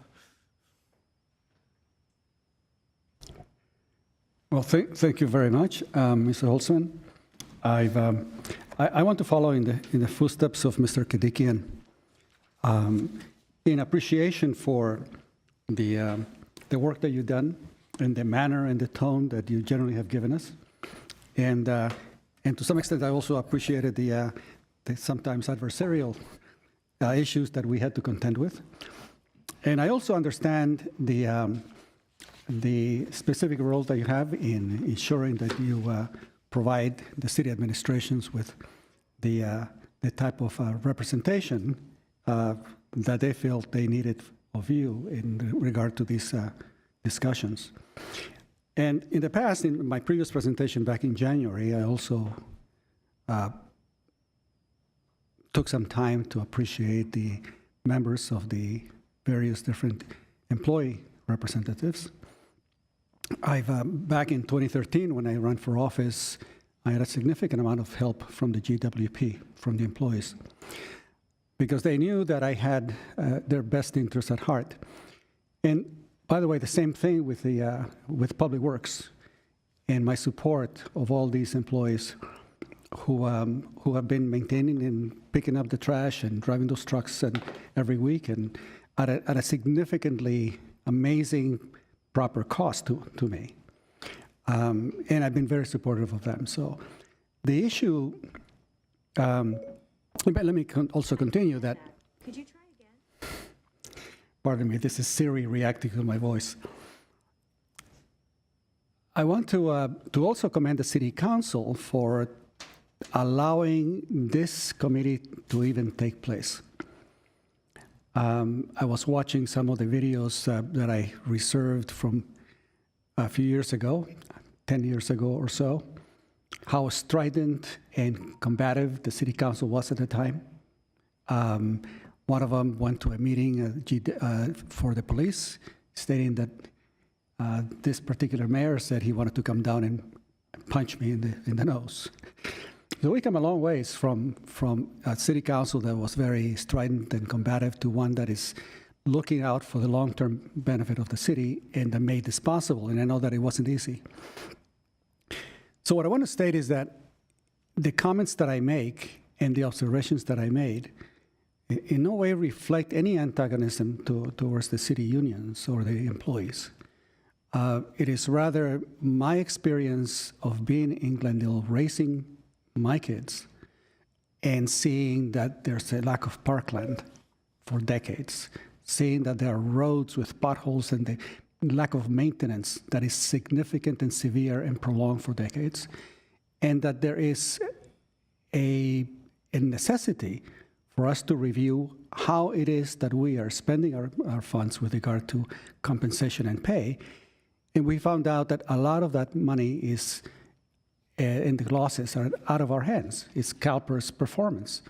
And had they performed to the expectations that they gave us back in 2001, we probably wouldn't be having these discussions today. We'd probably be fully funded, and all the cost of labor would be operational and taken on that same year. With regard to the report, I want to state that there are a few stylistically things that I prefer to see and others that I don't like to see in a narrative. First of all, I like to make sure that we don't have euphemisms or dysphemisms being used. For example, words such as fishbowl, it already gives us an impression of people being exposed in the wrong way. And there are a few others that I may state. I probably will, since I have already sent my suggestions on this 66-page report to everyone, I will probably not cover those in my presentation, in my observations, but I wanted Mr. Holtzman to be aware that really we try to keep the wording as neutral as possible and that we don't make inferences when they are not necessary. So let me start.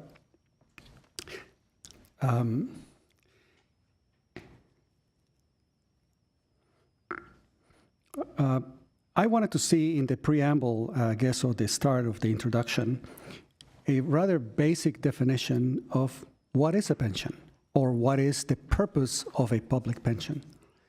Because I think that we have lost the concept as to what it is and what was intended to be, as I remember for many decades, that many employees at the time in government accepted generally what was a pay that was below the current market conditions because they had the stability, long-term stability of an assured pension, especially with a defined pension benefit once they retired.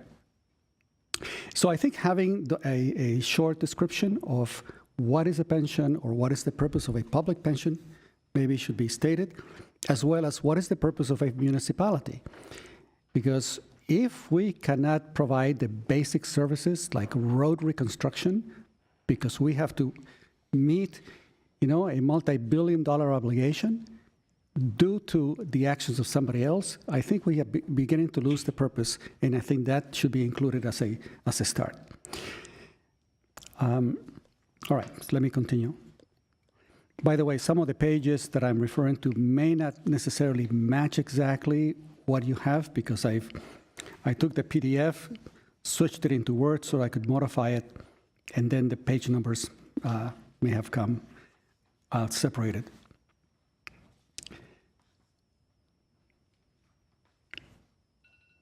First of all, I wanted to say that the statement having to do with the committees being formed in March of 31 of 2021 would give any initial reader of this document a false impression that we started the deliberations about over a year ago. And so I made suggestions with regard to authorize the formation of a Blue Ribbon Committee. With a recognition that we really only started in the month of October and we only had about 30 meetings and we only had about 2 hours per meeting. So the process that we've had was very limited, in my opinion, and that there were very significant areas of discussion that were not covered. And I will go over those a little bit later. All right, it's on page 5. And this is having to do with PEPRA. The paragraph begins, in 2012, an act of the state legislature known as the Public Employee Pension Reform Act. Here's my comments. A review of the unfunded actuarial pension obligation in the year prior to implementing of PEPRA shows a $240 million liability. That's in 2012. And after implementation, the liability grew to $640 million. So the portions of this paragraph that said it had a positive impact is not evidenced by the data. And I will do something likewise throughout the report. A comment that is made as appearing to be positive or that has a good outcome or that may have a positive outcome, oftentimes the data just simply doesn't corroborate those comments or those expressions. It sounds good, but in reality, it's not supported. On the same page, with the paragraph that starts, these cost containment actions, have not addressed the city's ballooning UAL payments. I've made a comment to add to this particular paragraph that Calpers, from the data that it's in this document, outperformed the management of the Section Trust Fund for 2021. I believe Calpers earned 21.3% and the Section 115 Trust 11.7%. If I'm correct with this, then we have a serious problem. Because had that money been given to Calpers, we would have been significantly better off. So this will be one instance where the Section 115 Trust Fund would have been a significant detriment. And I had other questions with regard to that Section 115 Trust that I guess we will be covering later on.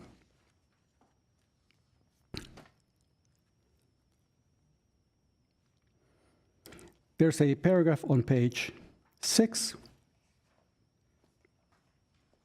that begins with considered against the backdrop of increased demand.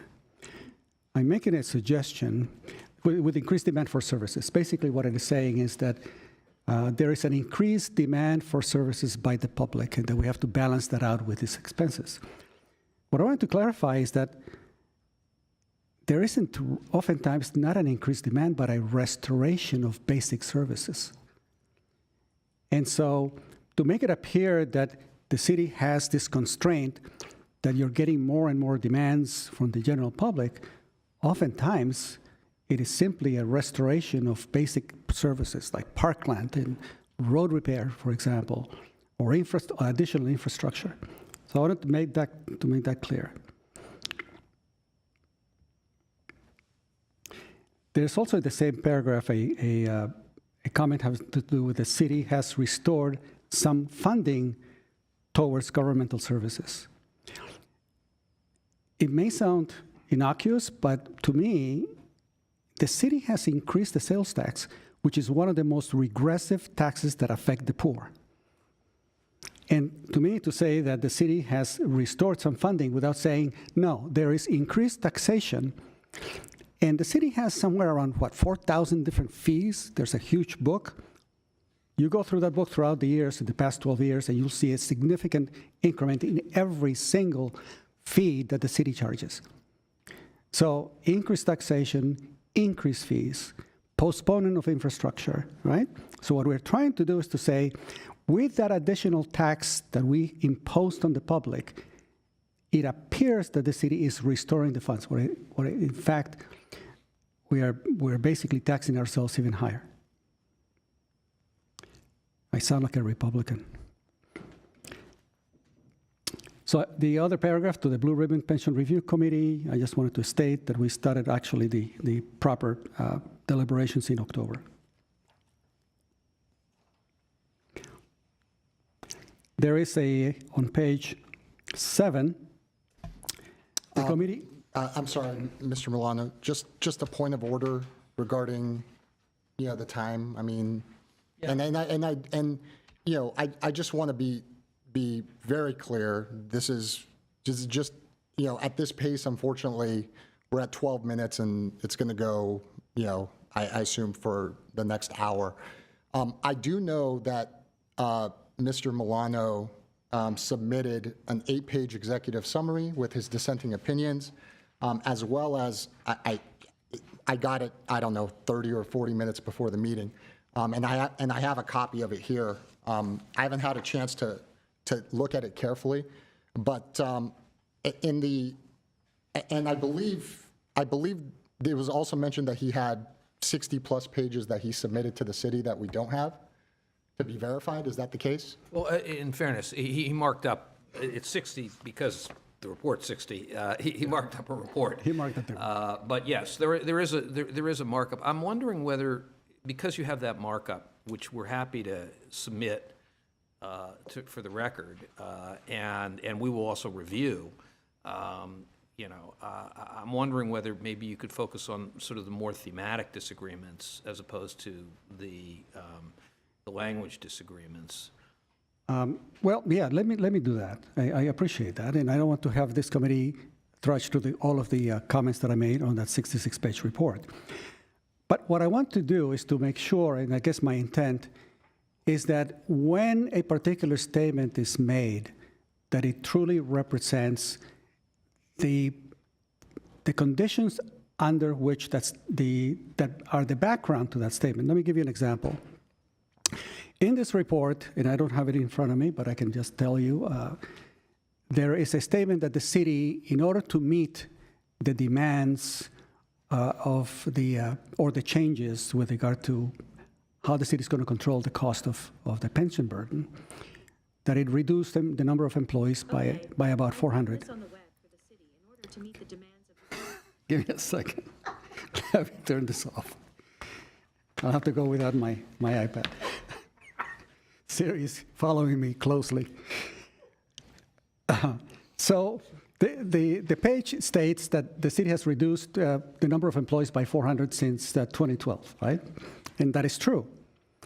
But what it doesn't do and what it excludes is the fact that between 2001 and 2008 or 2009, the city went on a hiring spree for every department, police and fire and general employees, to roughly about that number.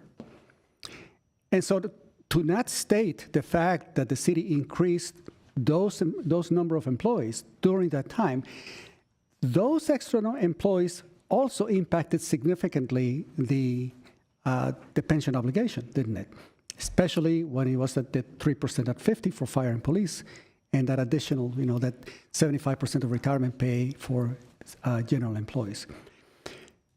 I cannot tell you whether those jobs were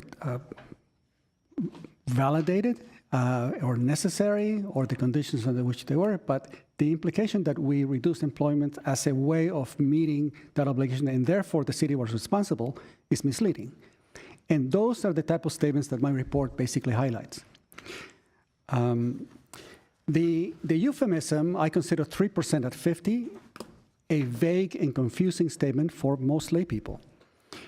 And I would challenge even the city council candidates today to tell me what 3% at 50 means. They don't. But it's a different thing when you say, wait a second, with 30 years of employment, you'll get 90% of your pay, right? Adjusted for inflation for life.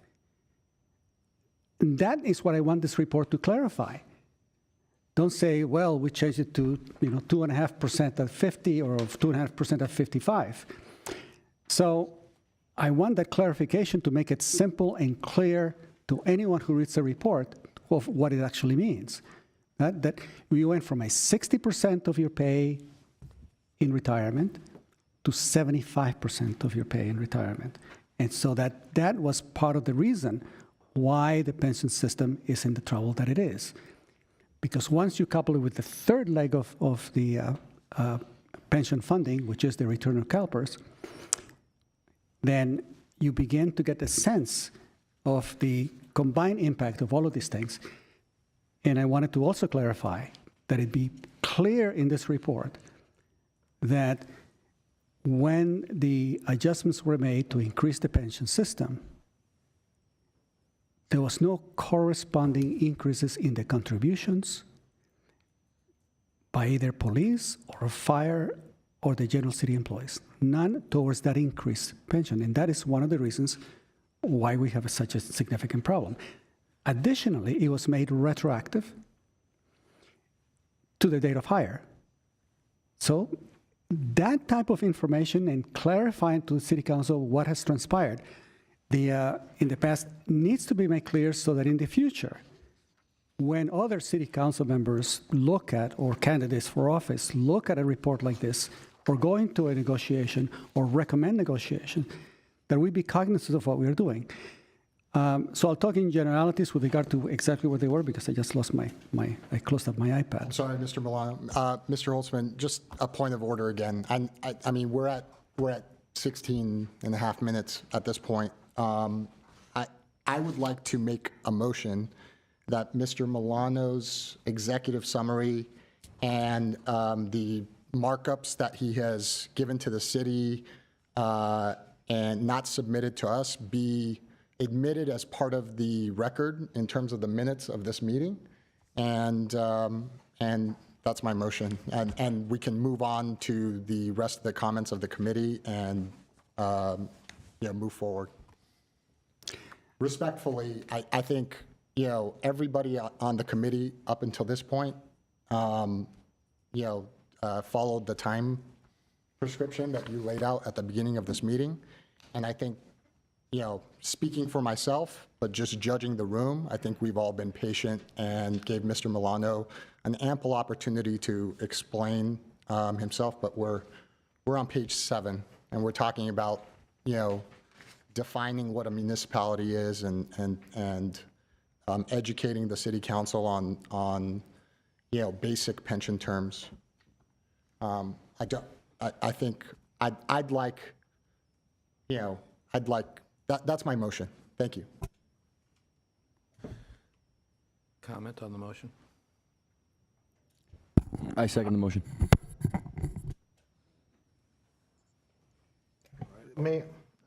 Before we vote on the motion, maybe it would be most beneficial if Mr. Milano could simply, in a minute or two, point out not stylistic, but nor definitional, nor explanatory questions, but is there something with regards to at least the three recommendations we are saying, if he wants to say something about those three recommendations? But again, there's a motion and a second. It's up to the Mr. Holtzman how he wants to. It's actually up to the motion sponsor, whether he can accept that as a friendly. Yeah, I'm just not sure if we're going to do it a minute or 2 minutes or 3 minutes, but there's got to be a cap at some point. Okay, so Could I say something about this? I think Mr. Milano is making some substantive remarks, and although his presentation started with kind of a line by line, which we wanted to avoid, he has now transitioned more to, substantive comments. I can see, even as he was speaking, I thought of a solution for one of the things that he was raising that I could, propose when it's my turn. So here's my suggestion, because Mr. Milano, you've written very articulate, very articulate response to the committee in disagreeing, in some, I think very thoughtful ways. And you've also written the specific thing. So why don't we agree to this? You're at 16 minutes. Let's agree to 4 more minutes. But please, I think for your sake, you've got some really terrific ideas. I'd rather hear the more substantive disagreements than I would the detail. Yeah, I'll be open to that. And if Ms. Wolfson wants to donate, her 5 minutes to Mr. Milano, I'm welcome to that as well. Well, I'm not the person who's commented for the greatest length of time at all this evening. Okay, let's go. Yeah, I'm in agreement. Thank you, Mr. Amiri. So let me highlight these some of my comments here that I wanted to see and clarify, and that I wanted to see on the report. That the pension liability in 2001 was 0. And that by 2021, it was 640 million. Nice and clear in a type of chart. That the annual contributions, which were primarily from the employees, or solely from the employees, in 2001 was 8 million. And that in 2021, it was 61 million. And this is despite PEPRA, right? I wanted to include in my comments my position with regard to Section 115. The trust. And that is that the process by which this fund has been done so far, which is taking money away from the emergency financial, what's the term? I got to remember this. The city, the reserves, they were meant for a specific purpose. If we had an earthquake, if we had floods, if we had significant economic downturns, or now even a pandemic, there's a purpose for that fund that is critical to the safety of the population in order to maintain services and continue them. If we're going to take money from those reserves towards paying a pension, I think it goes contradictory to the objectives and the goals of a city and what it must do for its residents.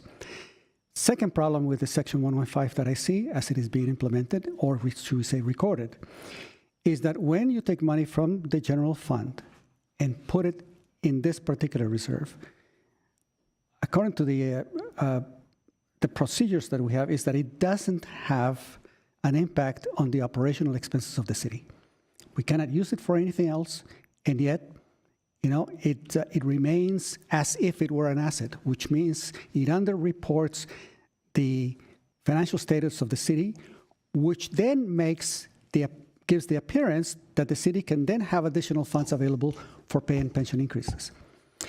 And so once GASB approves a change, which I will probably write to them concerning it, that once that money leaves the general fund, that money really, for all intents and purposes, should be considered an operational expense and better reporting of the financial statement. If I may, Mr. Holzman, and just I want to address that comment. Our accounting and recording of the 115 trust fully and completely complies with generally accepted accounting principles and all governmental accounting standards. And to suggest anything otherwise would just be factually incorrect.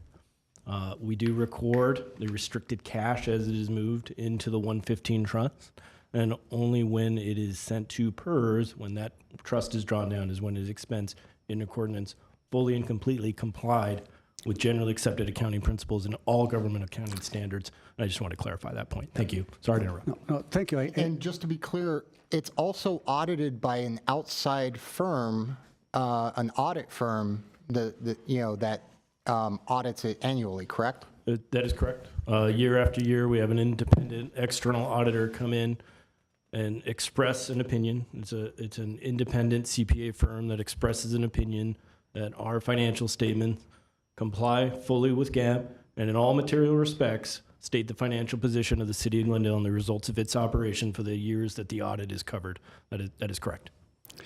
I have a question to Mr. Bradford. Did GASB ever change its procedures with regard to how the pensions are being reported? In other words, when we spent several years reporting it one way, and then GASB came around and says, well, no, we really should have been doing it somewhere in a different way. Have they done that? Mr. Milano, I believe you know the answer to that question, but I will answer it for the benefit of the committee and our viewing audience. They do issue pronouncements. I think we're up to GASB, I think we're in the 90s. They do. And as they issue pronouncements, we comply with them. Yeah. So maybe we diverged. Maybe we could just continue with the comments so that we can move on with this. But there are some misrepresentations in the comments as well, and I don't think they're intentional. But I do want to offer a clarification for the committee's sake. When we talk about taking funding away from the general fund reserves and refer to that as no longer being an operational use because it's resting in the 115 trust, there's a couple of things to remember there. Number one, if the city council chooses to do that, the council is still doing that with the understanding that they have a 25% floor and a 20% floor and a 35% target in the reserves. And ever since the establishment of the 115 Trust, we've been at around 34 or 35% funded in the general fund reserve consistently. Number two, when the funding does go into the 115 Trust, yes, it's an irrevocable trust, but that doesn't mean that you don't have access to that funding if you had an emergency. Essentially, what you could do is not fund your pension payments out of the general fund for that particular year and use the full 115 Trust in any given year to pay your pension costs. Therefore, if there was an emergency, not only do you have your general fund reserves, but you have the full amount that you would have otherwise paid towards your PERS payment that year to deal with that particular issue. So I want to make those points really clear, that this isn't an all or nothing. There are ways around this, and that is all things that are taken into consideration year after year when we make these recommendations and take action. I would suggest for Mr. Holtzman to maybe add some nuance to what the implications are of this particular. Yeah, 1 more minute. Okay. The other area that I have contention with is the use of Measure S funds for the purposes of contributing additionally to the pension. If I recall correctly, all of the arguments concerning the use of the Measure S funds, I don't particularly remember the emphasis being placed on for the purposes of supporting the pension obligations. And I think it's something that we should be looking into.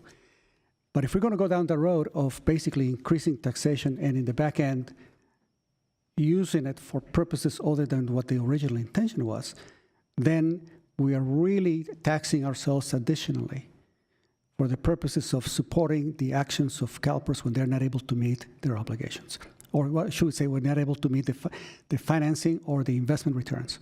And that was the second concern that I have that has to be made clear. By the way, thank you very much. And thank you, Mr. Amirian, for your keeping me focused. I appreciate Anytime. Ms. The brief Ms. Wolfson. Thank you, Mr. Holzman. I will be running a stopwatch on myself on behalf of Mr. Amirian so we can keep track of how long I bloviate. First of all, thank you for the report, and thank you for holding our little straggling committee together these many months. First of all, I want to say that one of the things that I'm concerned about in this report, and I think we've touched on that in some of the other comments, is that there's a feeling that perhaps the report suggests a unanimity of opinion that isn't necessarily correct. And we did take care to note that labor reps objected to certain things, but other committee members' objections were not elucidated in the report. And maybe that would be something that we could add in fairness to make it even more balanced than it already is. The second thing I want to say is that I think that the 115 trust issue, the 115 trust is only a useful tool if we can untether the investment policy so that it actually is competitive with what PERS purportedly or should be earning. And so I don't know if that's possible or not. I'm still not totally clear on that, but I think that it's a definite consideration.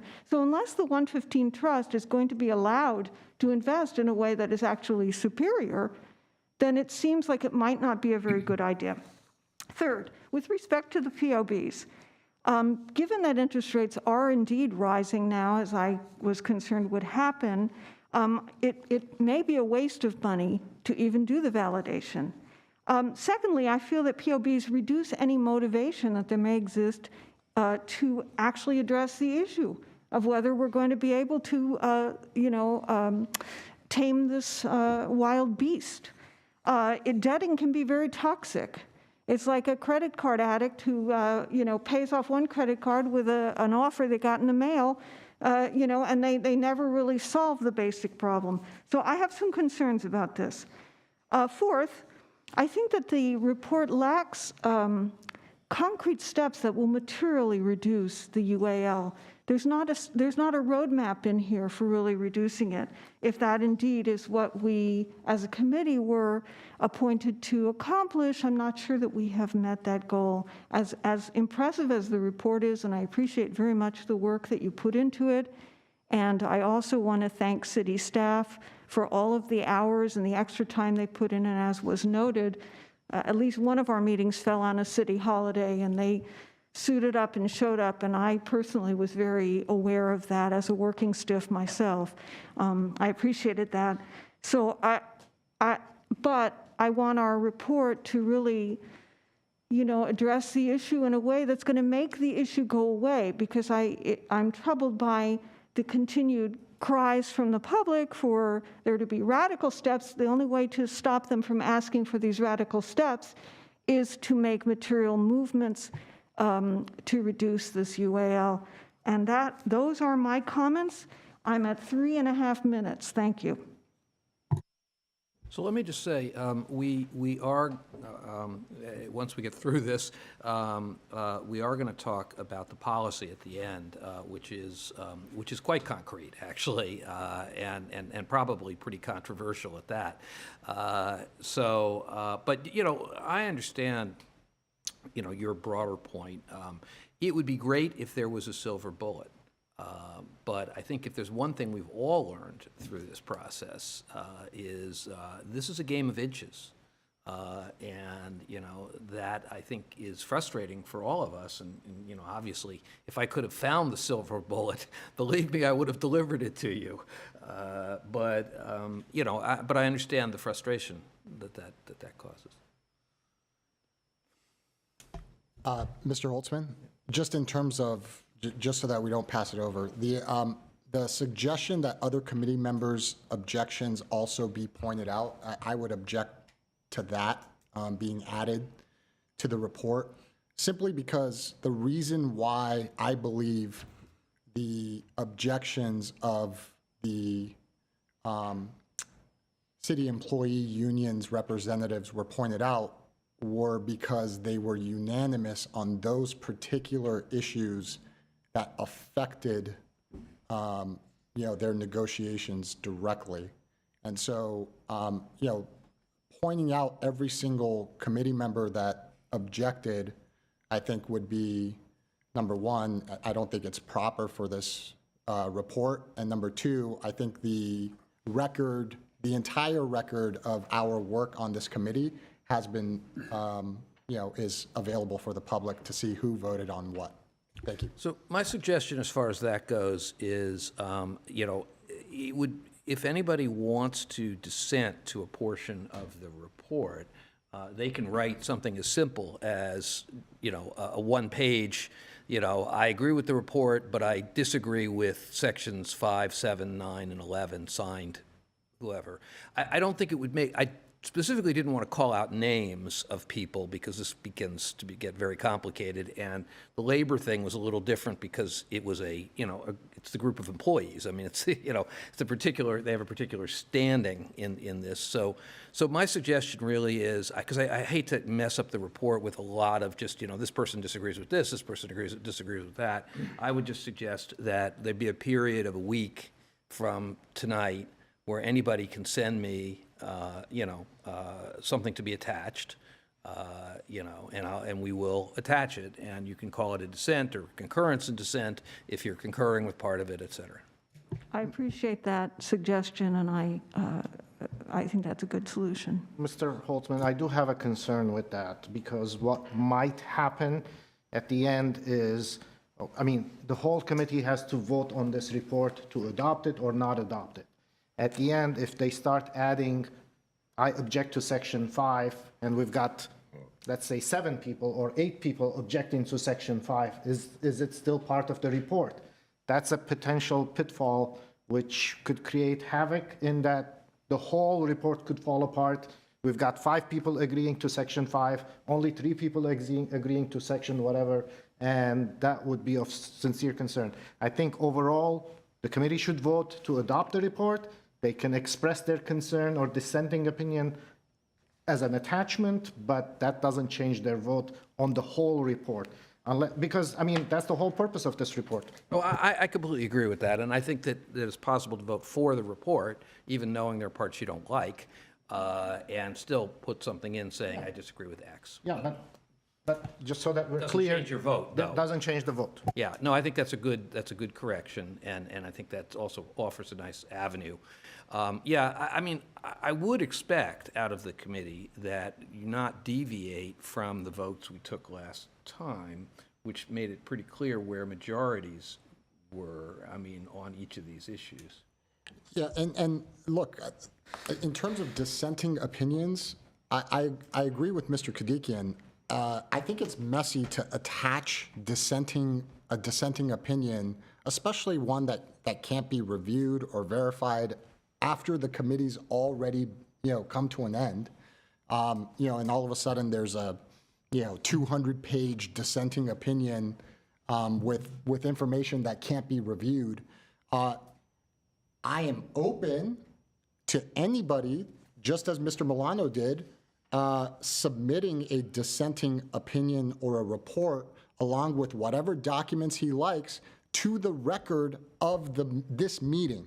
And so maybe, I don't know if this is a question for the attorney, if the record of this meeting can be kept open until such time those submissions can be made, I'd be open to that. But in terms of the report that goes to the city council, I think we should vote on the report as a committee, and the report should reflect the committee's opinion on this without any, attachment of 3 members here, attachment of 4 members here, and stuff that we can't review after the meeting, after these meetings are concluded. I agree with that. I feel like the whole purpose of voting as we went along was to get the majority opinion that was going to go into this report. And if you're now going to say, well, that didn't mean anything, we might as well not have voted as we went along and just had each person state their opinion. And that's not what we're doing. Well, let me ask the city attorney what his suggestion is. I see some activity in the Thank you. bullpen. We were just chatting about that. Thank you, Mr. Holtzman. Again, I think once the meeting is adjourned, then that's sort of the record for the item. There's nothing prohibiting any committee member, though, after the meeting is adjourned and the report has been finally approved, to sending a separate opinion or report, or however they want to term it, and that go along when the report goes to the city council on the 24th, and it'll just be part of that record that you have. But the record for, or the report as approved by this body will be final at the end of this meeting, subject to whatever direction you give Mr. Holtzman to finalize particular terms. And then whatever any committee wants to write will be forwarded along to the city council for the meeting on the 24th. One additional point, just a little bit of a reality check. We're taking this to council on the 24th. Yes, no, I understand. In order for that to happen, we need to have a report finalized by this Thursday in order for us to get it through our own process and published in time in accordance with council's policies. So let me see if I understand the suggestion. The report stands alone, which I think is probably fine, and we forward anything we receive from committee members, including Mr. Milano, because I want, my concern is fairness here. Mr. Milano submitted something, but other people didn't get a chance, and I don't, that doesn't make any sense to me. Everybody, you can't have one person who has a different privilege than everybody else in the committee. So the report stands alone. You finalize the report, and we'll forward whatever we receive with the report as a separate attachment or something. I guess, is that what it is? That's correct. Okay, I think that's fine. It should work for everybody. Within Just for the reason, just record- brevity, keep it brief. That's. And just for the record, any committee member could send anything they want to city council directly. They don't even have to go through there. That's correct. Yeah, I agree with that. If you have something you want to say about this that you don't agree with, that's what city council meetings are for. Show up and to talk about that. But I think the report should stand alone on itself. That's what we've been doing for 6 months, right? Everyone, I don't here think, to submit it. I'm not seeing any disagreement. I had a bad idea. We killed it. Okay, fine. Let's just move on. It was your first one, Mr. Holtzman. Yeah. Mr. Holtzman, I do have a suggestion to Mr. Amirian's comments. This is to augment, on several occasions, Mr. Amirian has suggested that if somebody wants to find out what was actually discussed, that they can go and watch the video, because that's the original definitive source. But watching a video is incredibly difficult to find a specific reference. So I make the suggestion that the city fund a written record, right, of all of the meetings to be made available. It's not a difficult thing to do. I did it for one of our meetings, to have the transcripts made, because they're easily searchable. That way you can find the location and the spot where something was done. And we don't really have that many minutes as such, with regard to all of our discussions. So I think it is within the city's budget for such an important issue as this to have transcripts of all of these meetings, so that now we can do a search on a particular word, like Section 115 trust, right? And how many times it appeared, for example, or who particularly mentioned a particular idea. So that's my suggestion, instead of having to have people trudge through hours and hours of testimony or evaluations, to actually go out there and do a text search and find the information quickly. Is that a motion? Yeah, that's a motion. I think that's beyond the scope of this committee, what we tell how the city does things, and it's up. That's my take as well. I think the city administration should decide how they want to address that. I would also add, by the way, the minutes are not a small thing. They're practically verbatim, and the city, frankly, spent a fair amount of money, they don't know it, on Luke doing that. So, honestly, I think the minutes are quite complete, if I do say so myself, or if I do say so for Luke, I guess.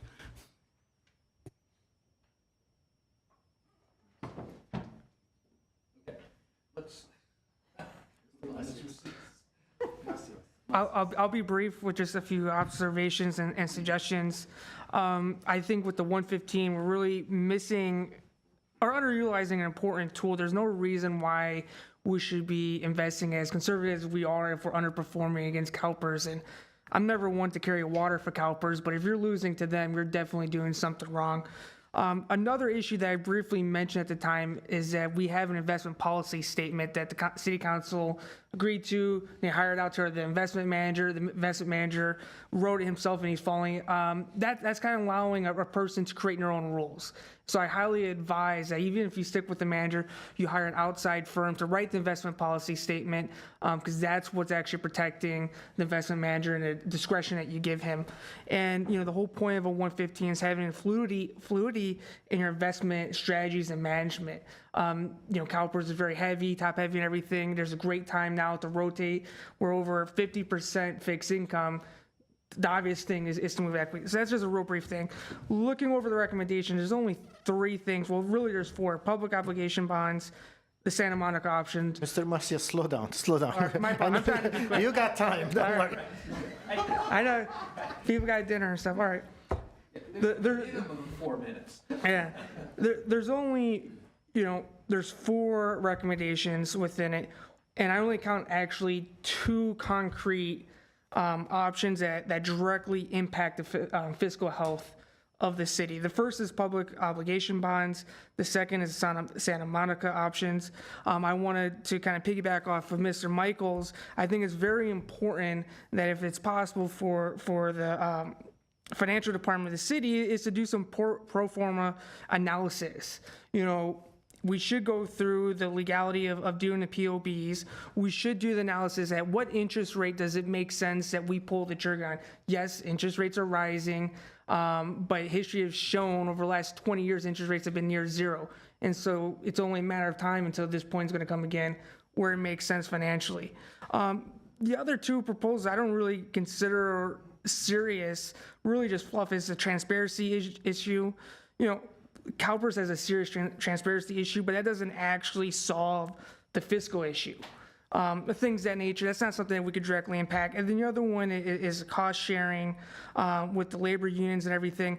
I'm a big proponent of making people buy in, but that's a very time-consuming thing. And so I'm just a little, not frustrated, just upset that we've only had 2 proposals and we don't really flesh them out in any great detail. We have 2 paragraphs that really talk about substance, solutions. And so that's really all I have to say. I'm just a big proponent. Let's do the pro forma analysis, show the financial reasoning and projection and give it out to the people and let city council kind of decide from there. Okay, so from there, I think we should probably go to the discussion of the policy. Because that is, when we talk about meat, it's pretty significant. Let me see if I can take you through just briefly. Putting aside the goals, et cetera. Of course, there's a statement about 100% being, fully funded as a goal, which is important because, there is a sort of urban myth that 80% does it. So I think this is, it may seem like a minor statement, but it's actually pretty significant. Obviously, the goals of accelerating the pay down, et cetera, are listed. This is all on page 53. So those are all kind of recitals. And then, and also talking about managing costs of labor through labor relations, et cetera. So funding policy is where it starts getting real. Excuse me. So the suggestion is first, and by the way, the suggestion is not fundamentally to do a lot of funding of the 115.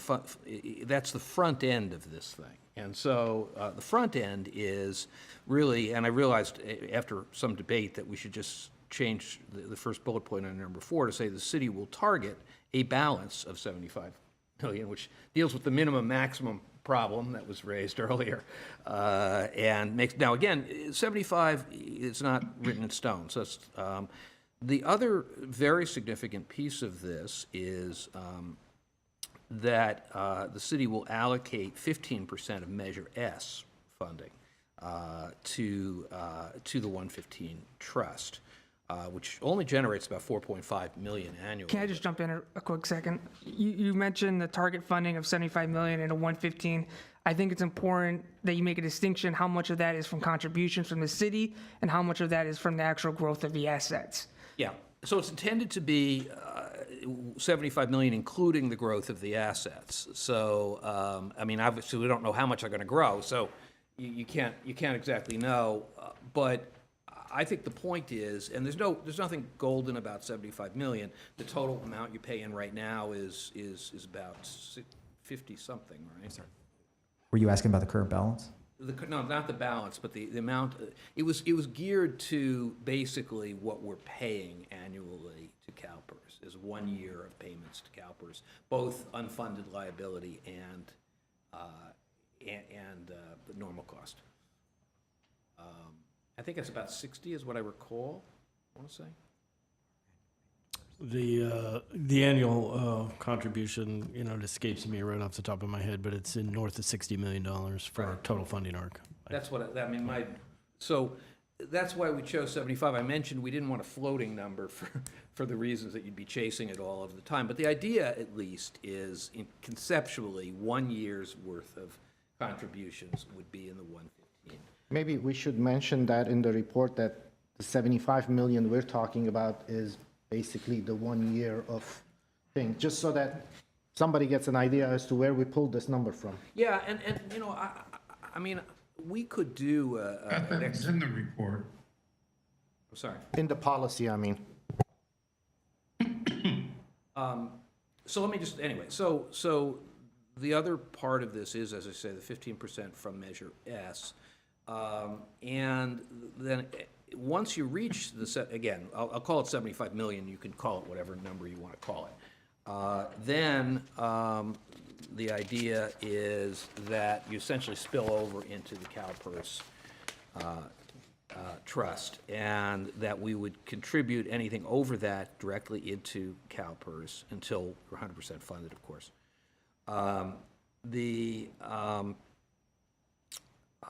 Let's see what else we got here.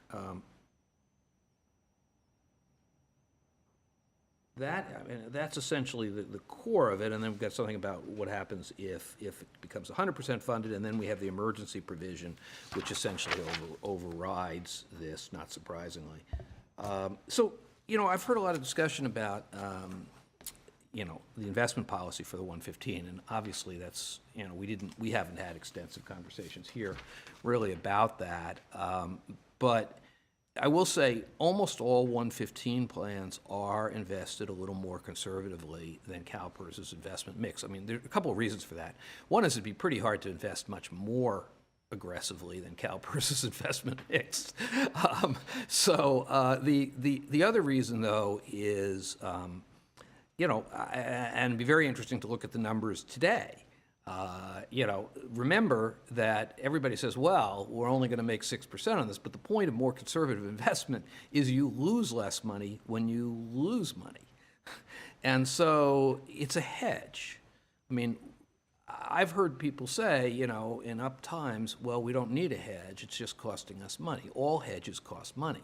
But that's a policy call, obviously. It's not really even our policy call. I guess it's really the council's. But I think it's important to recognize that, the 115 may very well have done better in the last few months than CalPERS has. Or put a different way, it may have done badly, but not as badly as CalPERS. So that's, I think it's just important to recognize that. The other thing, that's just important also to recognize about the 115 is that it does allow you to take money that you would otherwise be investing in the Treasury at, I don't know what you get on your basic bank account. Can't be a lot. So somewhere around 1.5%. Yeah. So you're taking money that's invested at 1.5%, you're putting it in a fund at, I'll call it 6, it could be whatever it is, and it still remains available if the proverbial whatever hits the fan, you can still use it to pay your CalPERS contributions. So it has the ability to be used in many ways just like a reserve. You could take the 30 some odd million, 38 million that you've got right now, and you could use it to pay essentially half, a little more than half of your CalPERS contribution this year. Mr. Holtzman? Yeah. Just a practical question with regard to how this Section 115 trust fund would work. If we're going to value the year-to-year increases in the valuation based upon the paper gains, or are the managers actually selling the investments, cashing out, and say, we made 20% last year, let's move that into... It's the same as Calpers, which is there's a market value, and they assess the market value. Most of it's stocks and things, not that hard to do. But no, most of them haven't been sold. They're continuing to be. So it's the same thing with Calpers, by the way. I mean, when we look at unfunded liability, or for that matter, our assets in Calpers are mostly in stocks or in whatever they're in. They're not sold, and Calpers holds long-term. So that's true in both Calpers and 115. Okay, so to see if we had a prudent approach to Section 115 in the last, it has been 5 years since it was established, I believe. How did that compare with CalPERS for the last 5 years overall? Was that a good move, a good investment? Can I say something? Two things I want to say about the policy. The first thing is, when I talked about the Section 115 investment strategy, my proposal is not simply to say, let's duplicate CalPERS, but, somewhere in between. If I recall correctly, it's underperformed CalPERS pretty much because it's in an extremely conservative type of, Now, with interest rates rising, that may change. That could turn out to be the smart money. But I'm just suggesting that we moderate that a bit if we can, and I don't know what the legal constraints are on us doing that. Secondly, I have a serious objection to using Measure S money. That was that was quality of life. That money was intended to acquire quality of life assets for residents of the city. I'm a big advocate for park space, particularly in South Glendale, where there's a serious dearth of it. And so that's my main concern about that. Thank you. That's all I have to say. I think Did we have a report? Oh, I'm sorry. Go ahead. I do think you need to worry about quoting using Measure S funds. That may be a way that you're trying to target how much money goes in. But I did think Measure S was sold to the public under other guise. Now, we all know it doesn't matter which money you move into there. It's one general fund that's being spent around there. But I don't want to get on the wrong side of everybody who voted for Measure S by saying we want to use Measure S funds. I would have to agree with that. Find another way to come up with that number. I also would agree that it's not up to us to tell City Council where to get the money from. So whether they get it from Measure S or somewhere else, it's up to City Council. And I think the purpose of doing the 15% of Measure S, it was because we could somehow come with a quantifiable number saying X number of million. So maybe we can get staff to tell us how much they collect usually from Measure S, and we'll calculate the 15% of that and say, we see that the number should be this, but you can adjust for inflation or what have you. But again, I don't think talking about Measure S was something that was even discussed through the committee as the way of doing it. That's all. I also would like to echo, if we're going to tie it to Measure S, we can tie it to a percentage, but I don't want to specify that Measure S funds be used for the pension obligations. I do want to thank Mr. Taktalian for his explanation of how the 115 trust is still part of the reserves.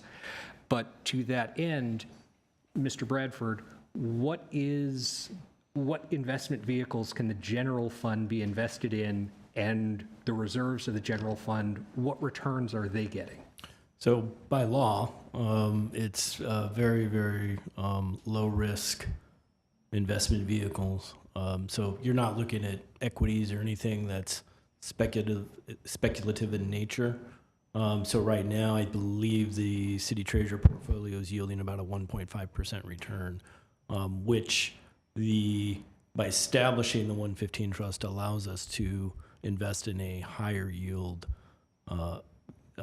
securities. And to answer the previous question, our Measure S revenue is about $30 million a year. So about 15% of that would be about $4.5 million.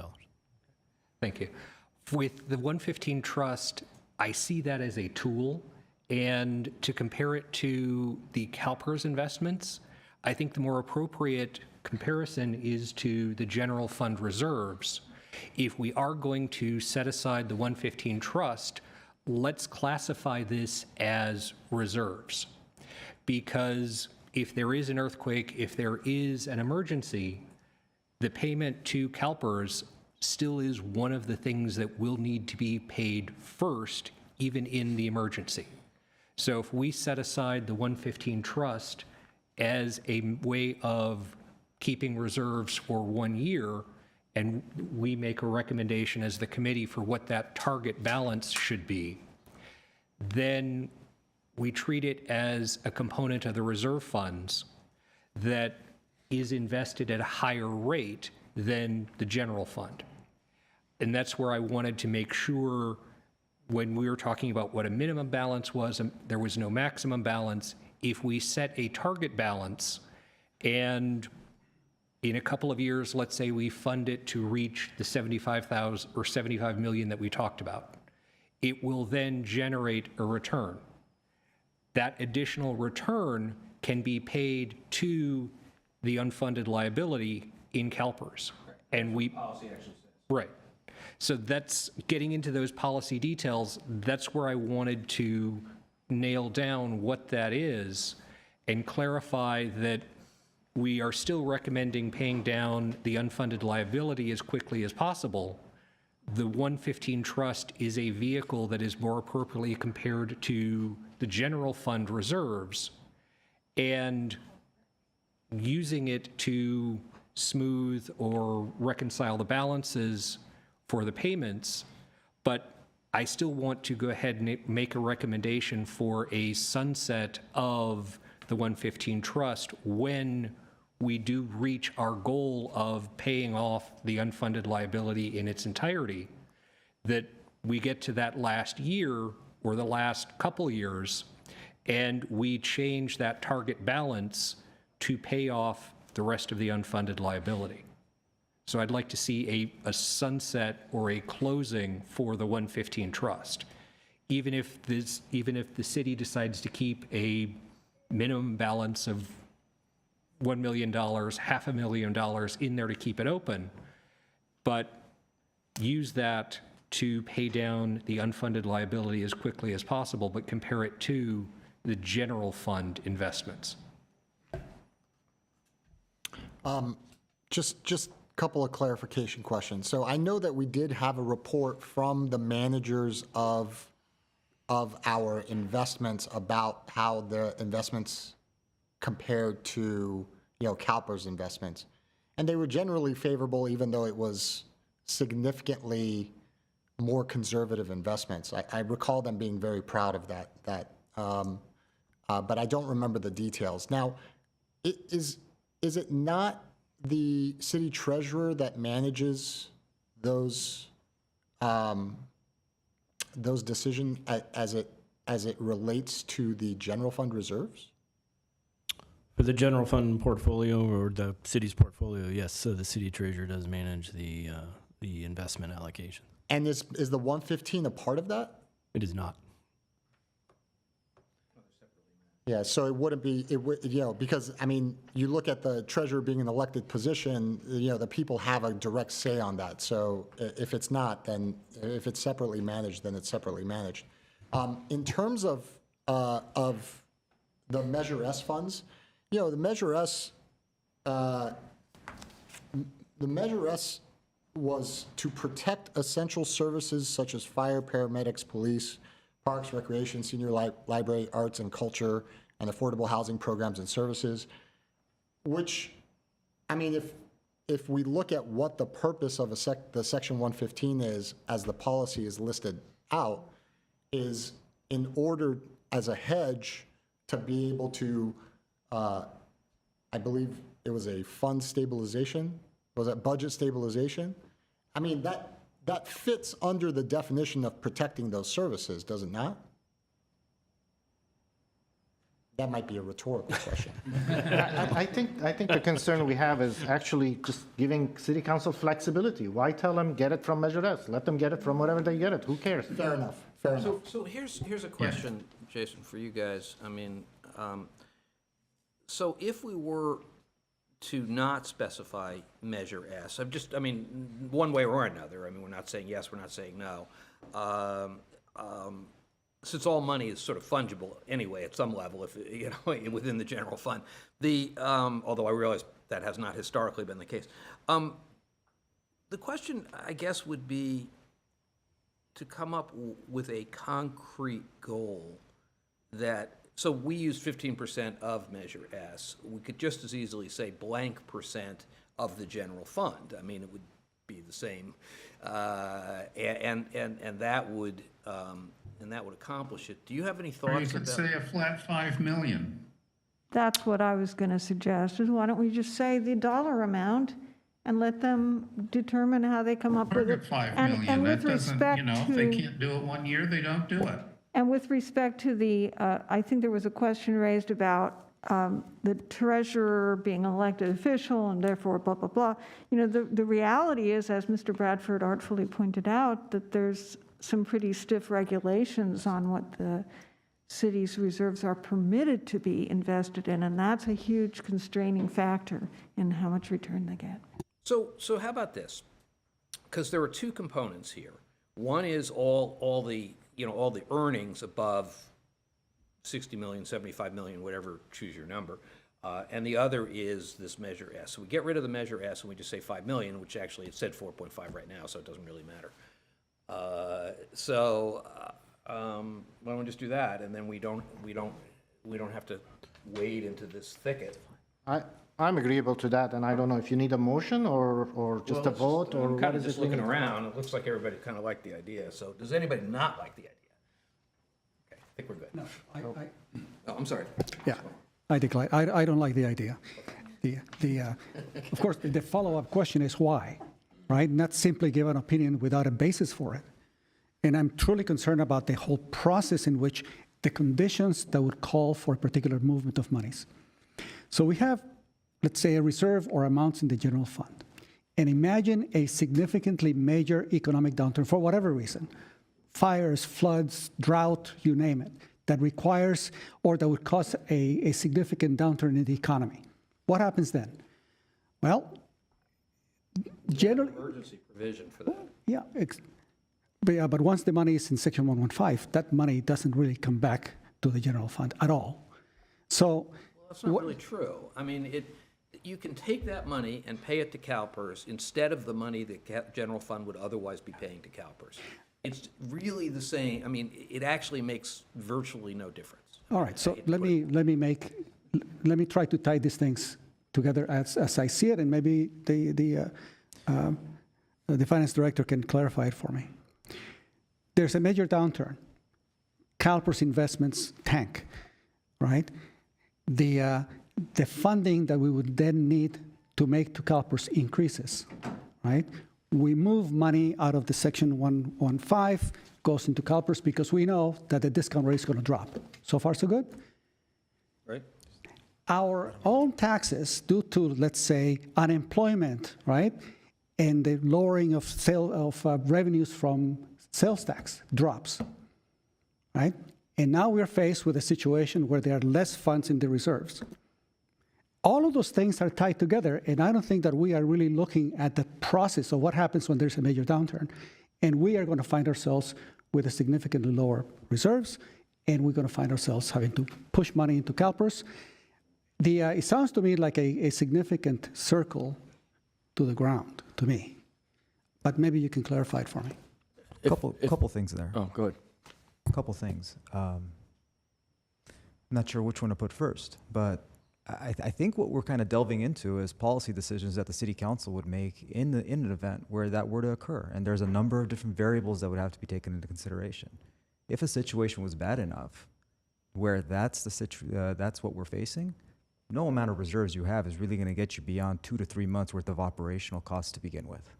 So to think that even at a 35% funding status, we have reserves that are going to get us through 6 months or a year in our current situation is extremely rosy.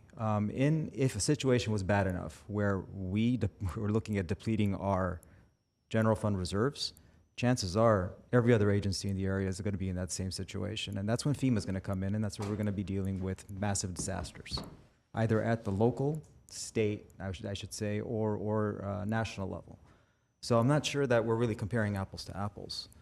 What was the other? I'm not really sure there was another part to that question that I could really kind of answer, but I think what Mr. Holtzman said holds true. At the end of the day, by putting funds into a 115 trust, you're not losing access to it. You're putting it in a fund that can go to pay for something that's already an accrued liability.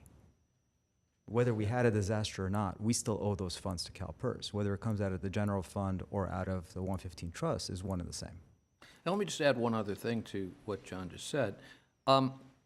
Conversely, if you give the money directly to Calpers, aside from the fact that, of course, you're placing it, in the hands of somebody who you don't control, Calpers does not lower the amount that you owe, the way the it's just like a mortgage, right? It'll shorten the mortgage, but it doesn't change the amortization. So the problem with it is, if you put that money into Calpers, well, first of all, you can't get it back. I mean, that's the most important point. You put the money in Calpers, it's there, and they'll hold on to it. So yes, there's a little bit of a sacrifice in a 115 in that you have a slightly lower interest rate, although, gains. But again, that, by the way, is purely a matter of policy in terms of how you structure it. But what you get is this you get this flexibility. You get and that's what's kind of cool about it. One other thing I just want to say is, the Great Recession notwithstanding, typically when the stock market tanks, a lot of times you see fixed income securities going up. So to some extent, when we talk about hedging, in a way, the reserves are a hedge against stock market. At 1.5%. There's a hedge for Well, you. they can, that can go up if that happens. Do you remember that CalPERS averages the assets? I don't remember how many years, but it's not a direct correlation when there's a downturn. Right. Right. It's They do smooth it. It's slow and painful. So I think we're at a point where you asked if there's objection. There was one objection, but the rest, I think we've got a majority. Maybe we could decide what we want to do in that particular issue so that we can move on to the next issue. So, all right, I just want to ask staff if they're comfortable with that after they get done talking. Are they comfortable? Are you comfortable with the 5 million as opposed to the specifying Measure S? The short answer is yes. I think I was going to offer to the committee is, if you're going to take a percentage base of the full general fund resources, or if you want to go a dollar amount, I think either is acceptable. So I think we have an agreement on that, even one objection. So that's really, that's the major components of this policy, really. Oh, one more, which Mr. Michaels had raised and I had raised also, is the termination. And I see here where it says the bullet point of paragraph 4, the last one, once CalPERS system is 100% funded, it says funds stay in there. I was going to propose once the UAL is paid, or possibly or at a position that it could be paid off. In other words, we've got 75 million in the Section 115 trust, and we call up CalPERS, and CalPERS says, yeah, pay off 75 million, that's the balance of your UAL. We just transfer, pay off, and close the Section 115 trust and move on, because the whole purpose of this Section 115 trust is to stabilize the fund to pay the UAL, which keeps fluctuating. So that my suggestion was, and I think Mr. Michael's suggestion was as well, is to have some sort of a sunset as to when we're going to be done with the Section 15 trust. Well, if we establish the target being 1 year's payments, at some point in the future, our goal is to get to where that payment becomes less and less. So that annual payment may be less than 75 million. So if we put a stipulation that our recommendation is, the target is 75 million, but no more than what we expect the annual payment to be as we pay it down. Hopefully we get to a point where the annual payment is 25 million of the unfunded liability, then we get to 10. If we get to that point that our unfunded liability is 75 million, we have 75 million in this bank account, I'd want to pay it all off. And I just want to have some type of recommendation for how we're going to terminate this, because as I see this is a special bank account where it earns better interest than the general fund based on what the general fund is allowed to invest in. So this is to pay off the unfunded liability. I want to go ahead and set some type of recommendation to terminate it when that unfunded liability is paid off. So let me just say, here's the thinking, but I understand where everybody's coming from. Remember, this is the whole issue with paying off the unfunded liability, which is that it could come back tomorrow. And that was the reason, that was the argument, if there was one, for withdrawing from Calpers altogether, is that's the only thing that will stop that from happening. So, you really do want to get to somewhere around maybe 120 or something where you've got a little bit of room, right, before you just spend it all, because you do have vulnerability.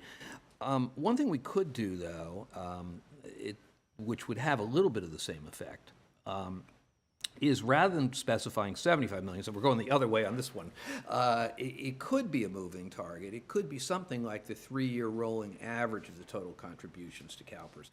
So something that is more stable than, something that just every year radically moves around. So I'm trying to kind of, if you did that, then what would happen is, as you're going back down the other side of the bell curve, your total contributions are decreasing, and therefore the total amount of money in the 115 that you'd have to have in the 115 would decrease as well.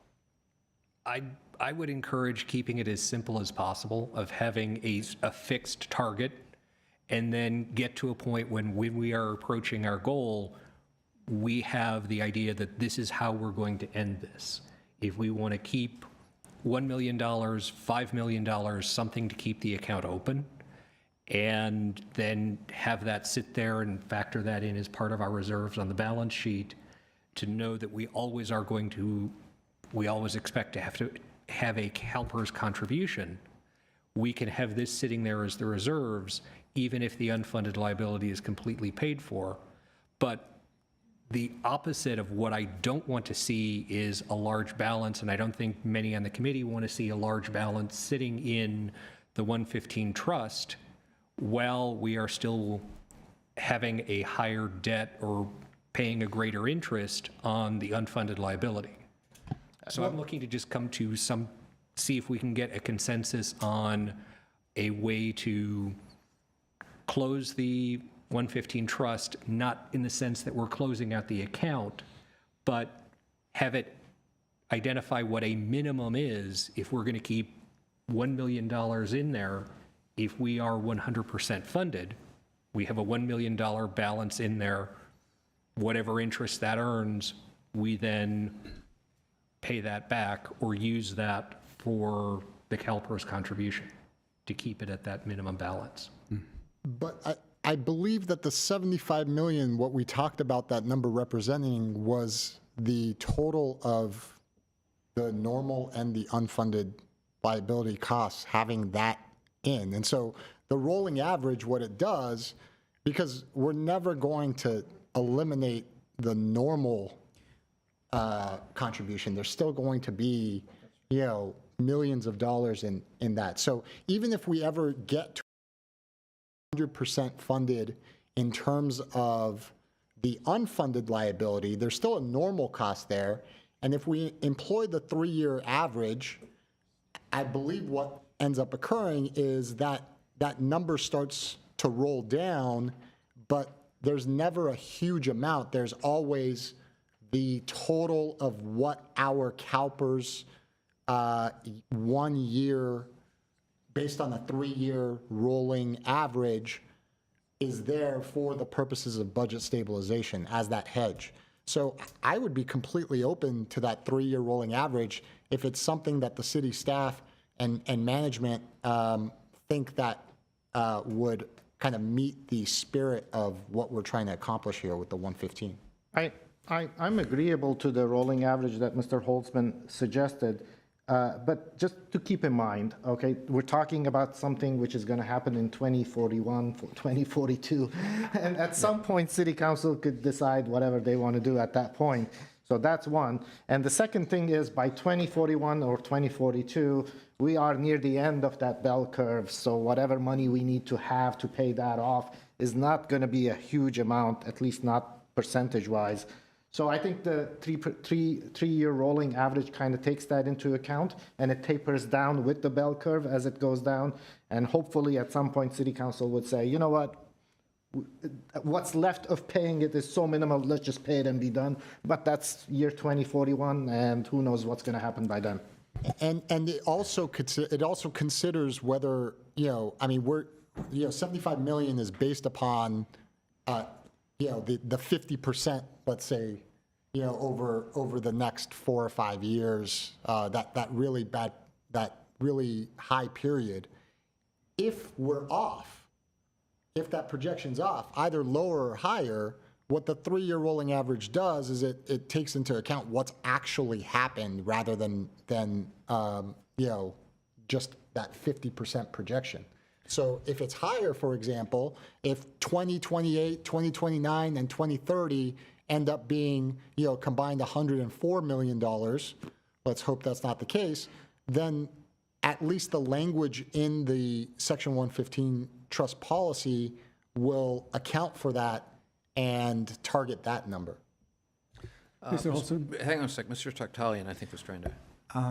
Thank you. Maybe I'm misunderstanding, but I'm getting a little worried about the conversation that's taking place, and only because of a couple of realities. Number one, this is fundamentally different than what Council's original vision of the 115 Trust was when it was adopted. Number two, I don't know how we would even begin to get to that number, because the entire purpose of the 115 Trust was to serve as a stabilization fund, and it wasn't a fund to pay off a UAL in 2041. The whole purpose there was we knew, looking at the actuarial studies, much like the ones we were talking about earlier today with the 25 percentile, 50 percentile, 75 percentile, that we had significant increases starting sometime in the 2025, 26 range. And we knew that it was going to continue to, those increases were going to continue to go up. They were going to peak sometime in 2030 something. I apologize, I don't have it in front of me. And then it would start to go down. The purpose of the 115 Trust was to help close that gap so that if our general fund contribution requirements to pensions in 2027, 28, 29 were far in excess of what we could actually afford in the general fund, because revenues weren't going to keep up with expenses, we were going to begin to take away, or not take away, but to utilize some of those 115 trust funds to bridge that gap, to smooth those costs. And sometime well before 2034, we would have exhausted all those funds in the 115 Trust, at which time it would go away. This conversation sounds like it's very different with a different purpose. So if that's the recommendation of the committee, that's fine. But I wanted to make sure that we understand what the original vision was, how we planned on even getting through the next few years, versus what I hear now is kind of banking the money to pay off a UAL sometime well into the future. And maybe I misunderstood that piece. Yeah, and no, I think the policy says that anything that's in excess of this amount is going to be paid, directly to the unfunded liability. So for all intents and purposes, I don't think anything in the policy prevents the city from continuing to use the 115 Trust in the manner in which it's been using it. The only thing that happens is if we ever do get to a point where, let's say, as you mentioned, 25 through 31 or 32 end up being less severe, based upon the $5 million investment. Again, this is all subject to City Council, Mr. Kadikian aptly mentioned, this is all subject to, this is just a suggestion.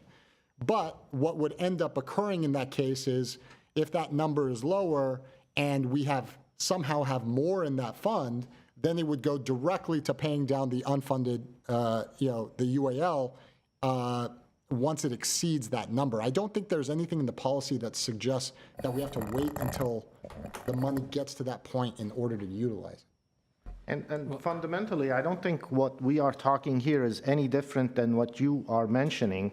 The idea is to pay it off and be done. And I think you mentioned we want to close the 115 fund according to original plan in 2034, I think you indicated.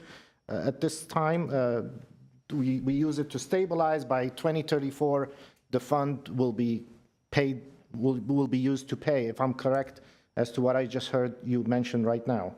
Don't quote me on the dates. Right, I was but sort the of making idea those is- up as we went, but that was generally the timeline or the trajectory that we were looking So at. let me suggest, I think this is actually a simple fix. So first of all, as far as the 3-year rolling average versus 75 million, I think the number is going to be about the same. I mean, if you're thinking it's going to go way up, then we should probably But it will So- slow down. something. Yeah, I just want It will to slow down in the future.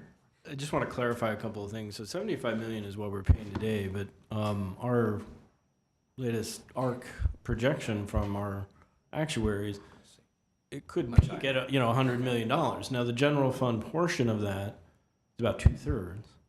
So what Mr. Tectalian was saying was the different, at the peak of what the general fund would pay of that ARC versus what we're paying today is what that stabilization fund would be used for, is to bridge that gap that just the general fund couldn't take. So just, I guess, 2 comments. 75 million is an ambitious target to reach, but that's dealing with today's contribution where we think rates are going. It's going up. And So- it's going to so- peak at the time frame that Mr. Tectalian had indicated. And that's where the stabilization fund would come in, is to bridge that gap. To get to my issues of analysis, the 75 million was an estimate that was put into the report, was put into the policy, and I'll ask you, I believe the balance of the 115 trust is around 40 million right now? As of March 31st is about 38.4 million. Now, I'll ask you, what is council's plans for the 115 trust? What is its target balance, and how is it going to how is it planned to be used? Because I think the committee here wants to reach the same thing of use it and pay off the unfunded liability as quickly as possible. And if we get the analysis of what your plan is and put it in here, I think that may be where we're trying to get to. So it's essentially what Mr. Tectalian had indicated. It was always intended, and council's intent was a stabilization fund. We know where our ARC is going. Our actuaries have indicated that, based on our analysis, that our funding ARC continues to go up. We think it'll peak 26, 27. That puts a lot of burden on the general fund. We've set aside money to pay that difference between what we're paying now and what we expect to pay in the next 3 to 4 to 5 years. That's essentially what it was, is a stabilization fund, and eventually it would draw down along the time frame that Mr. Tectalian had indicated. And what is Were the they current? done funding? Go ahead, Mr. Bain. Well, it seems like we're trying to, some of the wording's trying to tie the city council's hands, and maybe better wording would be that we target the 3-year average as a maximum amount in the fund, meaning that anything beyond that would go to Calpers, and that gives them total flexibility of putting less or capping it at less to just be that stabilization fund. And just because the UAL goes to 0 doesn't mean that you don't have need for a stabilization fund that couldn't be used 2 years later when the UAL bumps up 50,000 or 50 million, that you can just pay it down. So I'd like to give city council flexibility in that range and just say not to exceed rather than make it a target to get the funds there. So I think that's a fair point. And matter of fact, we had, when we were looking at the issue of pension obligation bonds, if we issued bonds today and paid off the UAL completely, we're always going to be subject to PERS rate of return risk. That's just fact, as we are in PERS. The minute they don't make their expected return in any given year, will create a UAL. So at that, to Mr. Bain's point, we would always have some level of reserve in the 115 trust to deal with those year-to-year fluctuations in the UAL. Mr. Olson? I want a clarification on that observation. Something is going to trigger the requirement to pay Calpers, and that would be perhaps a significant reduction in their investments. If there is a significant reduction in Calpers investments, wouldn't we have similarly reductions in the Section 115 trust at the same time? So now we basically have fewer funds, right? Because they also have fewer funds, right? So anyway, that's the conundrum to me as to how it actually becomes even wiser to put money in there when that fund itself would probably be tanking just along with Calpers. I think it's important to keep things in perspective. We have a $640 million deficit, and that's why our UAL is as high as it is now.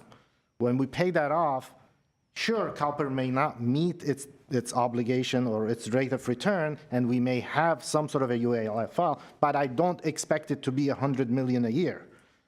That's because we've caught up. We're trying to catch up at the $640 million. So what we're trying to do here is catch up on that $640 million we're behind. I understand City Council their intent was to stabilize. I think maybe this commission is a little bit more ambitious in that not only we want to stabilize, but we would pay it off as fast as possible. And I think that's why these numbers are coming in here at this point, because we want to be done with the $640 million deficit that we are in. Yes, in the future, there's going to be a UAL because Calpers didn't meet it, but I don't expect it to ask for $100 million a year going forward once this $640 million deficit is met. So with that said, I think the objective here is twofold. What council wanted, stabilize, but a little bit more aggressive, pay it off and be done. That's what we're trying to reach at this point.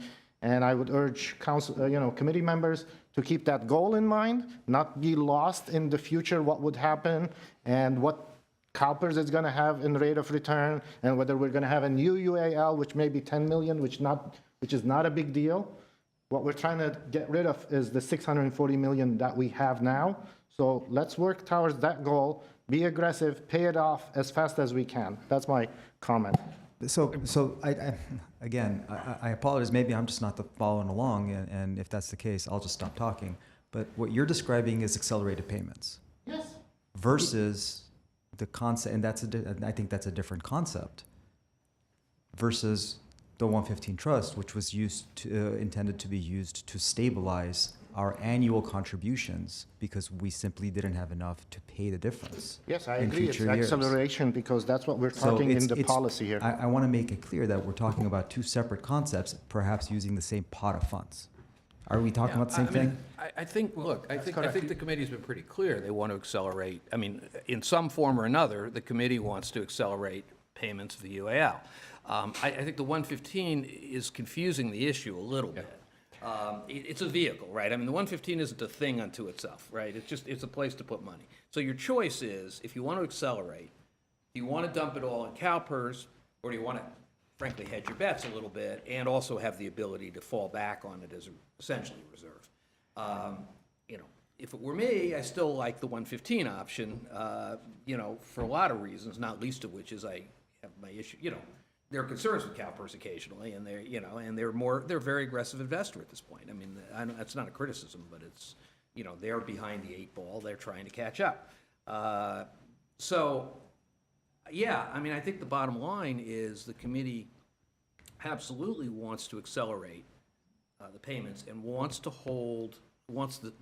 council to hold the city to, to not just funding this sort of on a, you know, when we have one-time money, although that's nice, it's a good way to do it, but to have essentially a minimum contribution. And where you put it, I don't personally care that much in terms of Calpers versus 115. I still think 115 is the better choice, but that's, you know, people could disagree. The point here is that the only way that you're gonna tame some of the volatility here, because the dollar volatility, it's not a percentage volatility, but the dollar volatility is greater when you've got greater dollars that you owe.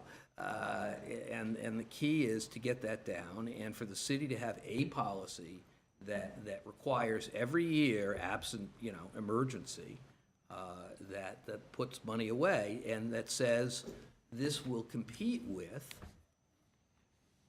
honestly, services and other things. But because this is a real debt that needs to be taken seriously. I have a question. If I may, I've been quiet for a while, but I think this situation is so dynamic. We're talking about what will happen, right?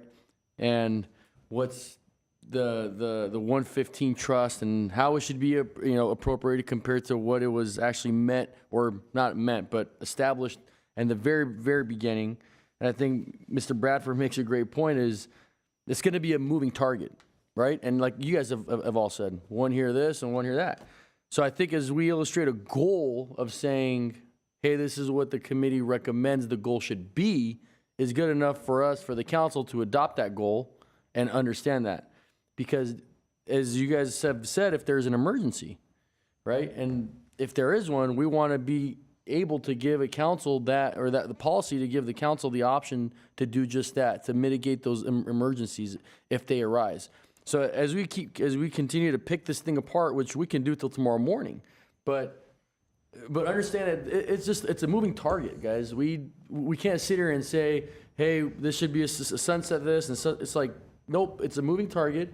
This is what we want the goal to be. Let's move towards that goal. And Mr. Holtzman, I'm sorry, Mr. Holtzman? Hang on a sec.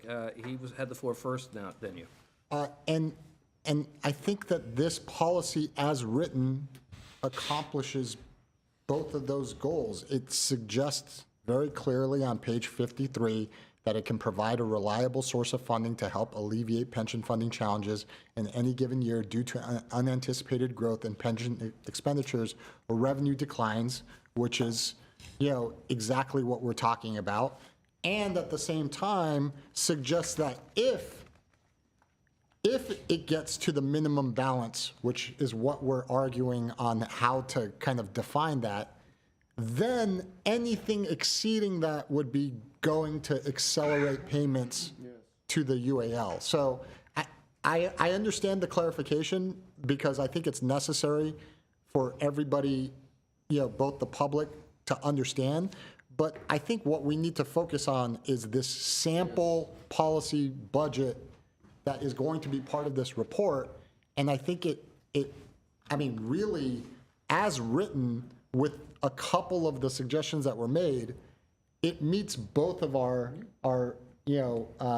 goals as a committee. One, which is a completely separate recommendation that we're making in order to accelerate payments of the UAL, and two, as a policy, include that as a potential use of the funds once it gets to an amount that exceeds a rolling average, let's say, for example, of 3 years, of payments. So I don't know what we're parsing at this point. I think. So what about this as a compromise between this is like a compromise of my, I don't think there was a disagreement. I Yeah, think no, we're I'm not just trying really to figure sure. it out. I think, but there's a couple of things. I think this line on line 55, page 55, once we're 100% funded, I think we strike this line that says investments stay within the 115 trust. So we strike that line to give them more flexibility, because I'm hearing also from the committee that I don't think most of you guys support it staying in the 115 trust. I'm very troubled by that suggestion. Troubled by getting rid of that? No, by keeping a certain amount fixed in that fund. But that's different than what I was just talking about. Well, no, it's, if you're talking about keeping a trust fund in order to stabilize any potential requirements by Calpers, at what point, if we had $75 million in that fund, at what point would the city say, we need to transfer $50 million out of that fund? At what point would they do that? What would be the trigger? The trigger would be when it I'm sorry, I'm exceeds the asking- 50 million. No, just to be clear so that we can move on. I don't appreciate being interrupted. Can you? I'm not interrupting you. I'm simply answering the question. The point at which it would be triggered based upon the language in this proposal is when the 50 million, for example, exceeds the total amount that is listed here on the basis of the rolling average. That's the what we're proposing here. So if it got to 125 million over this 75 million, then based on this policy, if the city council even decides to incorporate this, it would then trigger a $50 million payment to the unfunded liability. Okay, let me finish up with a question, Mr. Holzman. Mr. Bradford, how much, if we had $100 million in that fund, how much would we be paying annually to the management of this fund?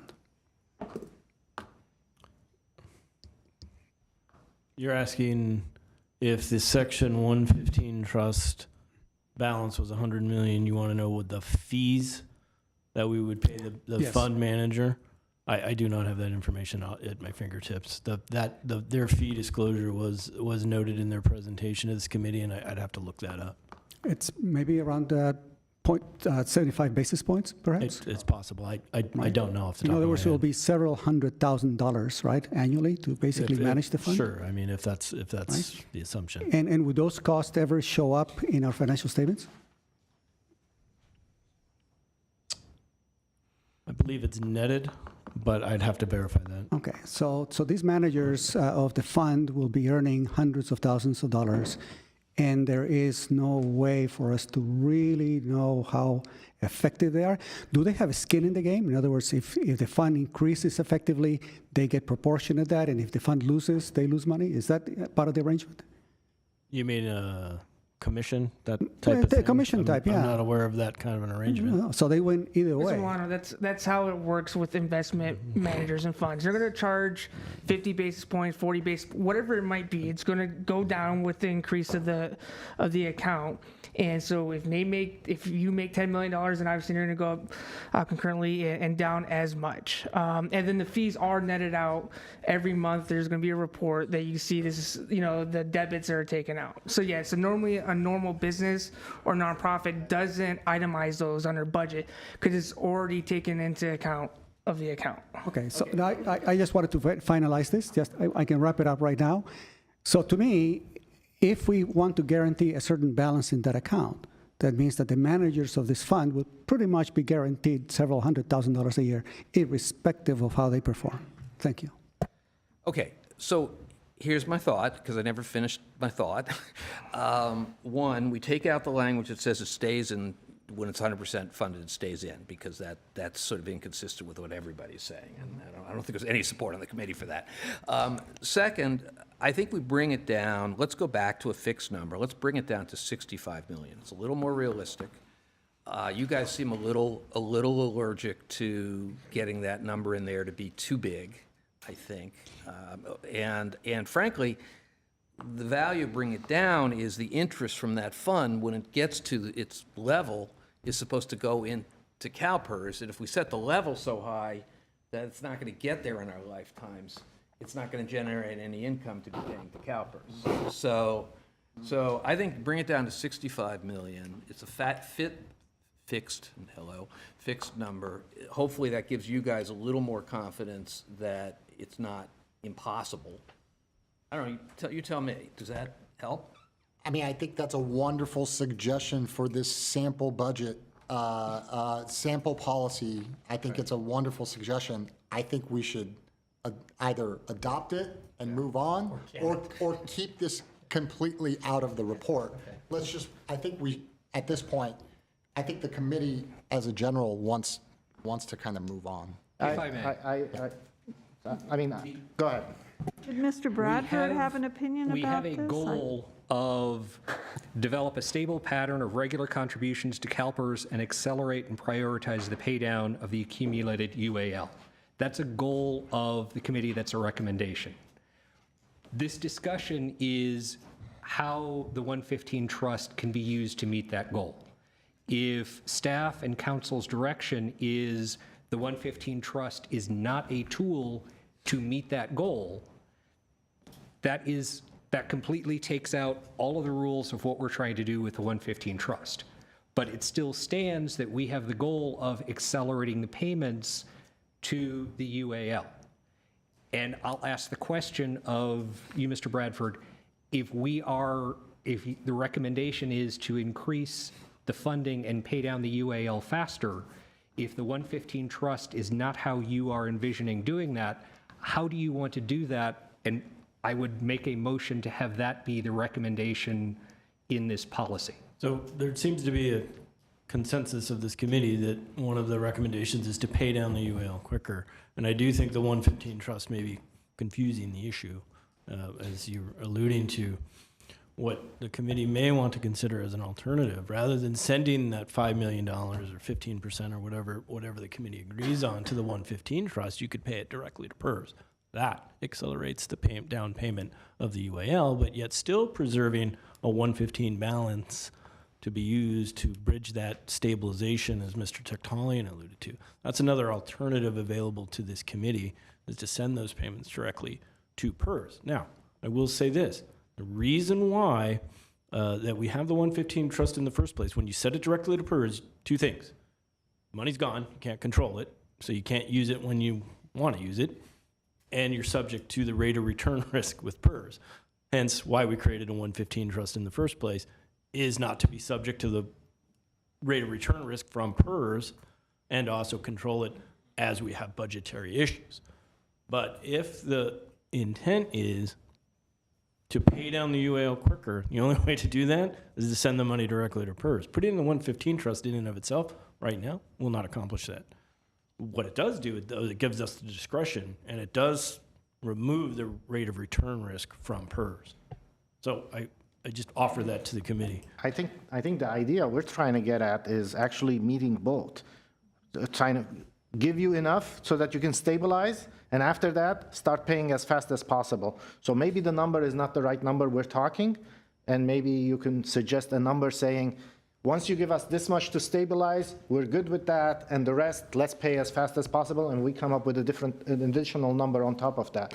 But at this point, I don't think you are at a number that you're comfortable with stabilizing the funds in the section 115, unless I'm wrong. Conceptually, you just described what I was trying to articulate very poorly, clearly. And the reason for that is because based on the amount of money that's in that fund right now, we know that it's barely going to be enough to get us through the tough years. So by the time we're done with the tough years, that's when we'll begin to accrue enough funds to begin sending additional payments to CalPERS. Now, if the committee's recommendation or suggestion is to freeze the $38.4 million in the fund today, only use that to stabilize as much as you can, and any additional funding that goes into the 115 is intended to go to pay the UAL, that's another option. And just as a point of clarification, by the tough years, you're talking about, what, 26, 27, what you alluded to earlier as the point when it peaks. Okay, thank you. I have a suggestion. I just may add, these are not mutually exclusive. It's not fund the 115 or accelerate the UAL. I do agree with that comment that you could set the policy to accomplish both. Yes. I have a suggestion along those lines, and that is, why not make it as a percentage of the UAL? Say 10%, right? If it is $640 million, let's say, it will be $64 million. And anything above that goes to basically the payment, but you keep 10% or 6% that it is now, right, as a measure. That gives you the flexibility to do both. But it also prevents the additional accumulation of those funds in Section 115. Honestly, at this point, I think we're lost with a number that we need. And just to move this forward, We could suggest the 65 million that Mr. Holtzman suggested. And keep in mind, it's just a suggestion to the city council. City council can talk to staff and staff could convince them it should be 50 and that'll be it. But that's, again, it's just a number with a whole lot of variables attached to it. But the idea is we want to accelerate payment as fast as possible, whether we use it through Section 115, whether Section 115 and direct payment. I think the idea is this committee wanted to give staff as much flexibility. That's why we're putting it first in 115 trust. But, that's either way is fine. But let's go with a number to suggest to city council, and city council can talk to staff for a better number. I think the suggestion is really, we are recommending that they fund an extra $5 million, and they do that through the 115 trust and transfer money as the council deems appropriate to pay down the unfunded. Sounds right. I agree with that. I'd agree with that. Okay, I think we got a consensus. Let's grab it while we can.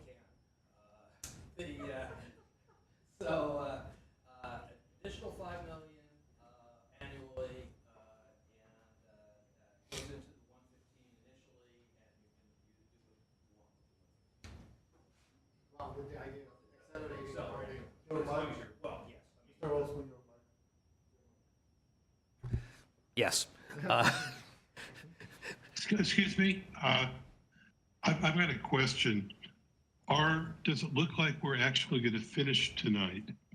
And if not, would it be a good idea to maybe adjourn the meeting and have another meeting to be scheduled later? Because frankly, I'm reaching a point where I cannot continue any longer. And I imagine Mr. Bain is too, because he's 3 hours.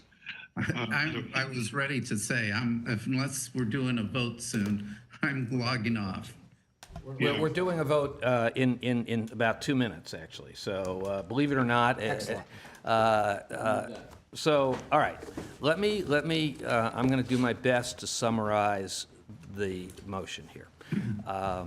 So the motion would be, and I'm sorry, I can't usually make a motion, but I will frame the motion and somebody else can make it.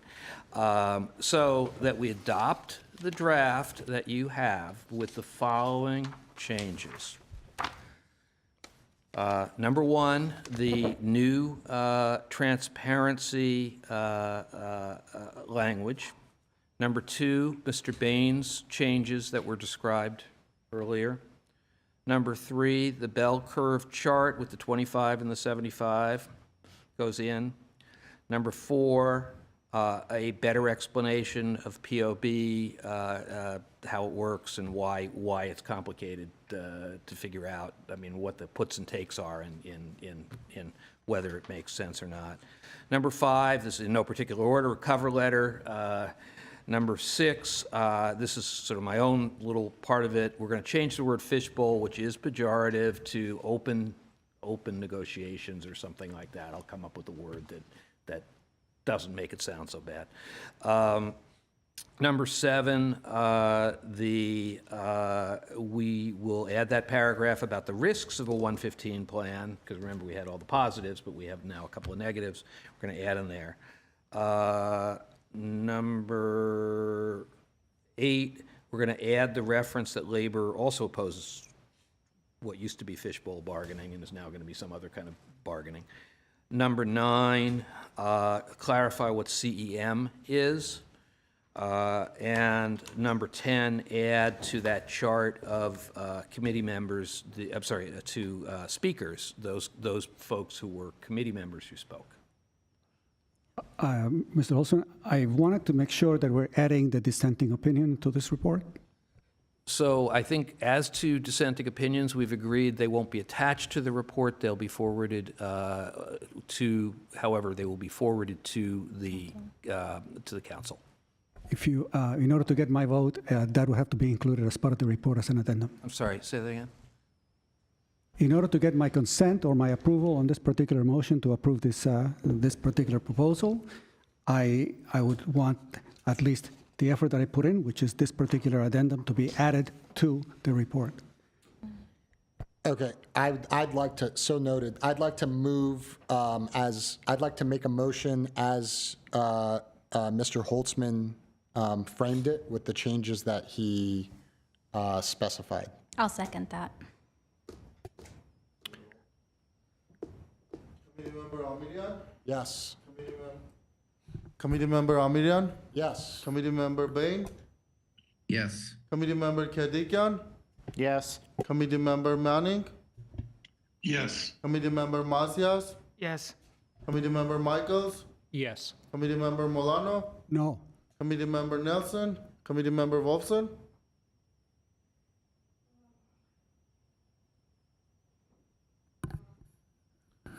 Committee Member Finch? Yes. Committee Member Vance? Committee Member Zakarian? Yes. Committee Member Paulos? Yes. Thank you. Motion to adjourn. Second. And we're adjourned at 10:33 p.m. Congratulations.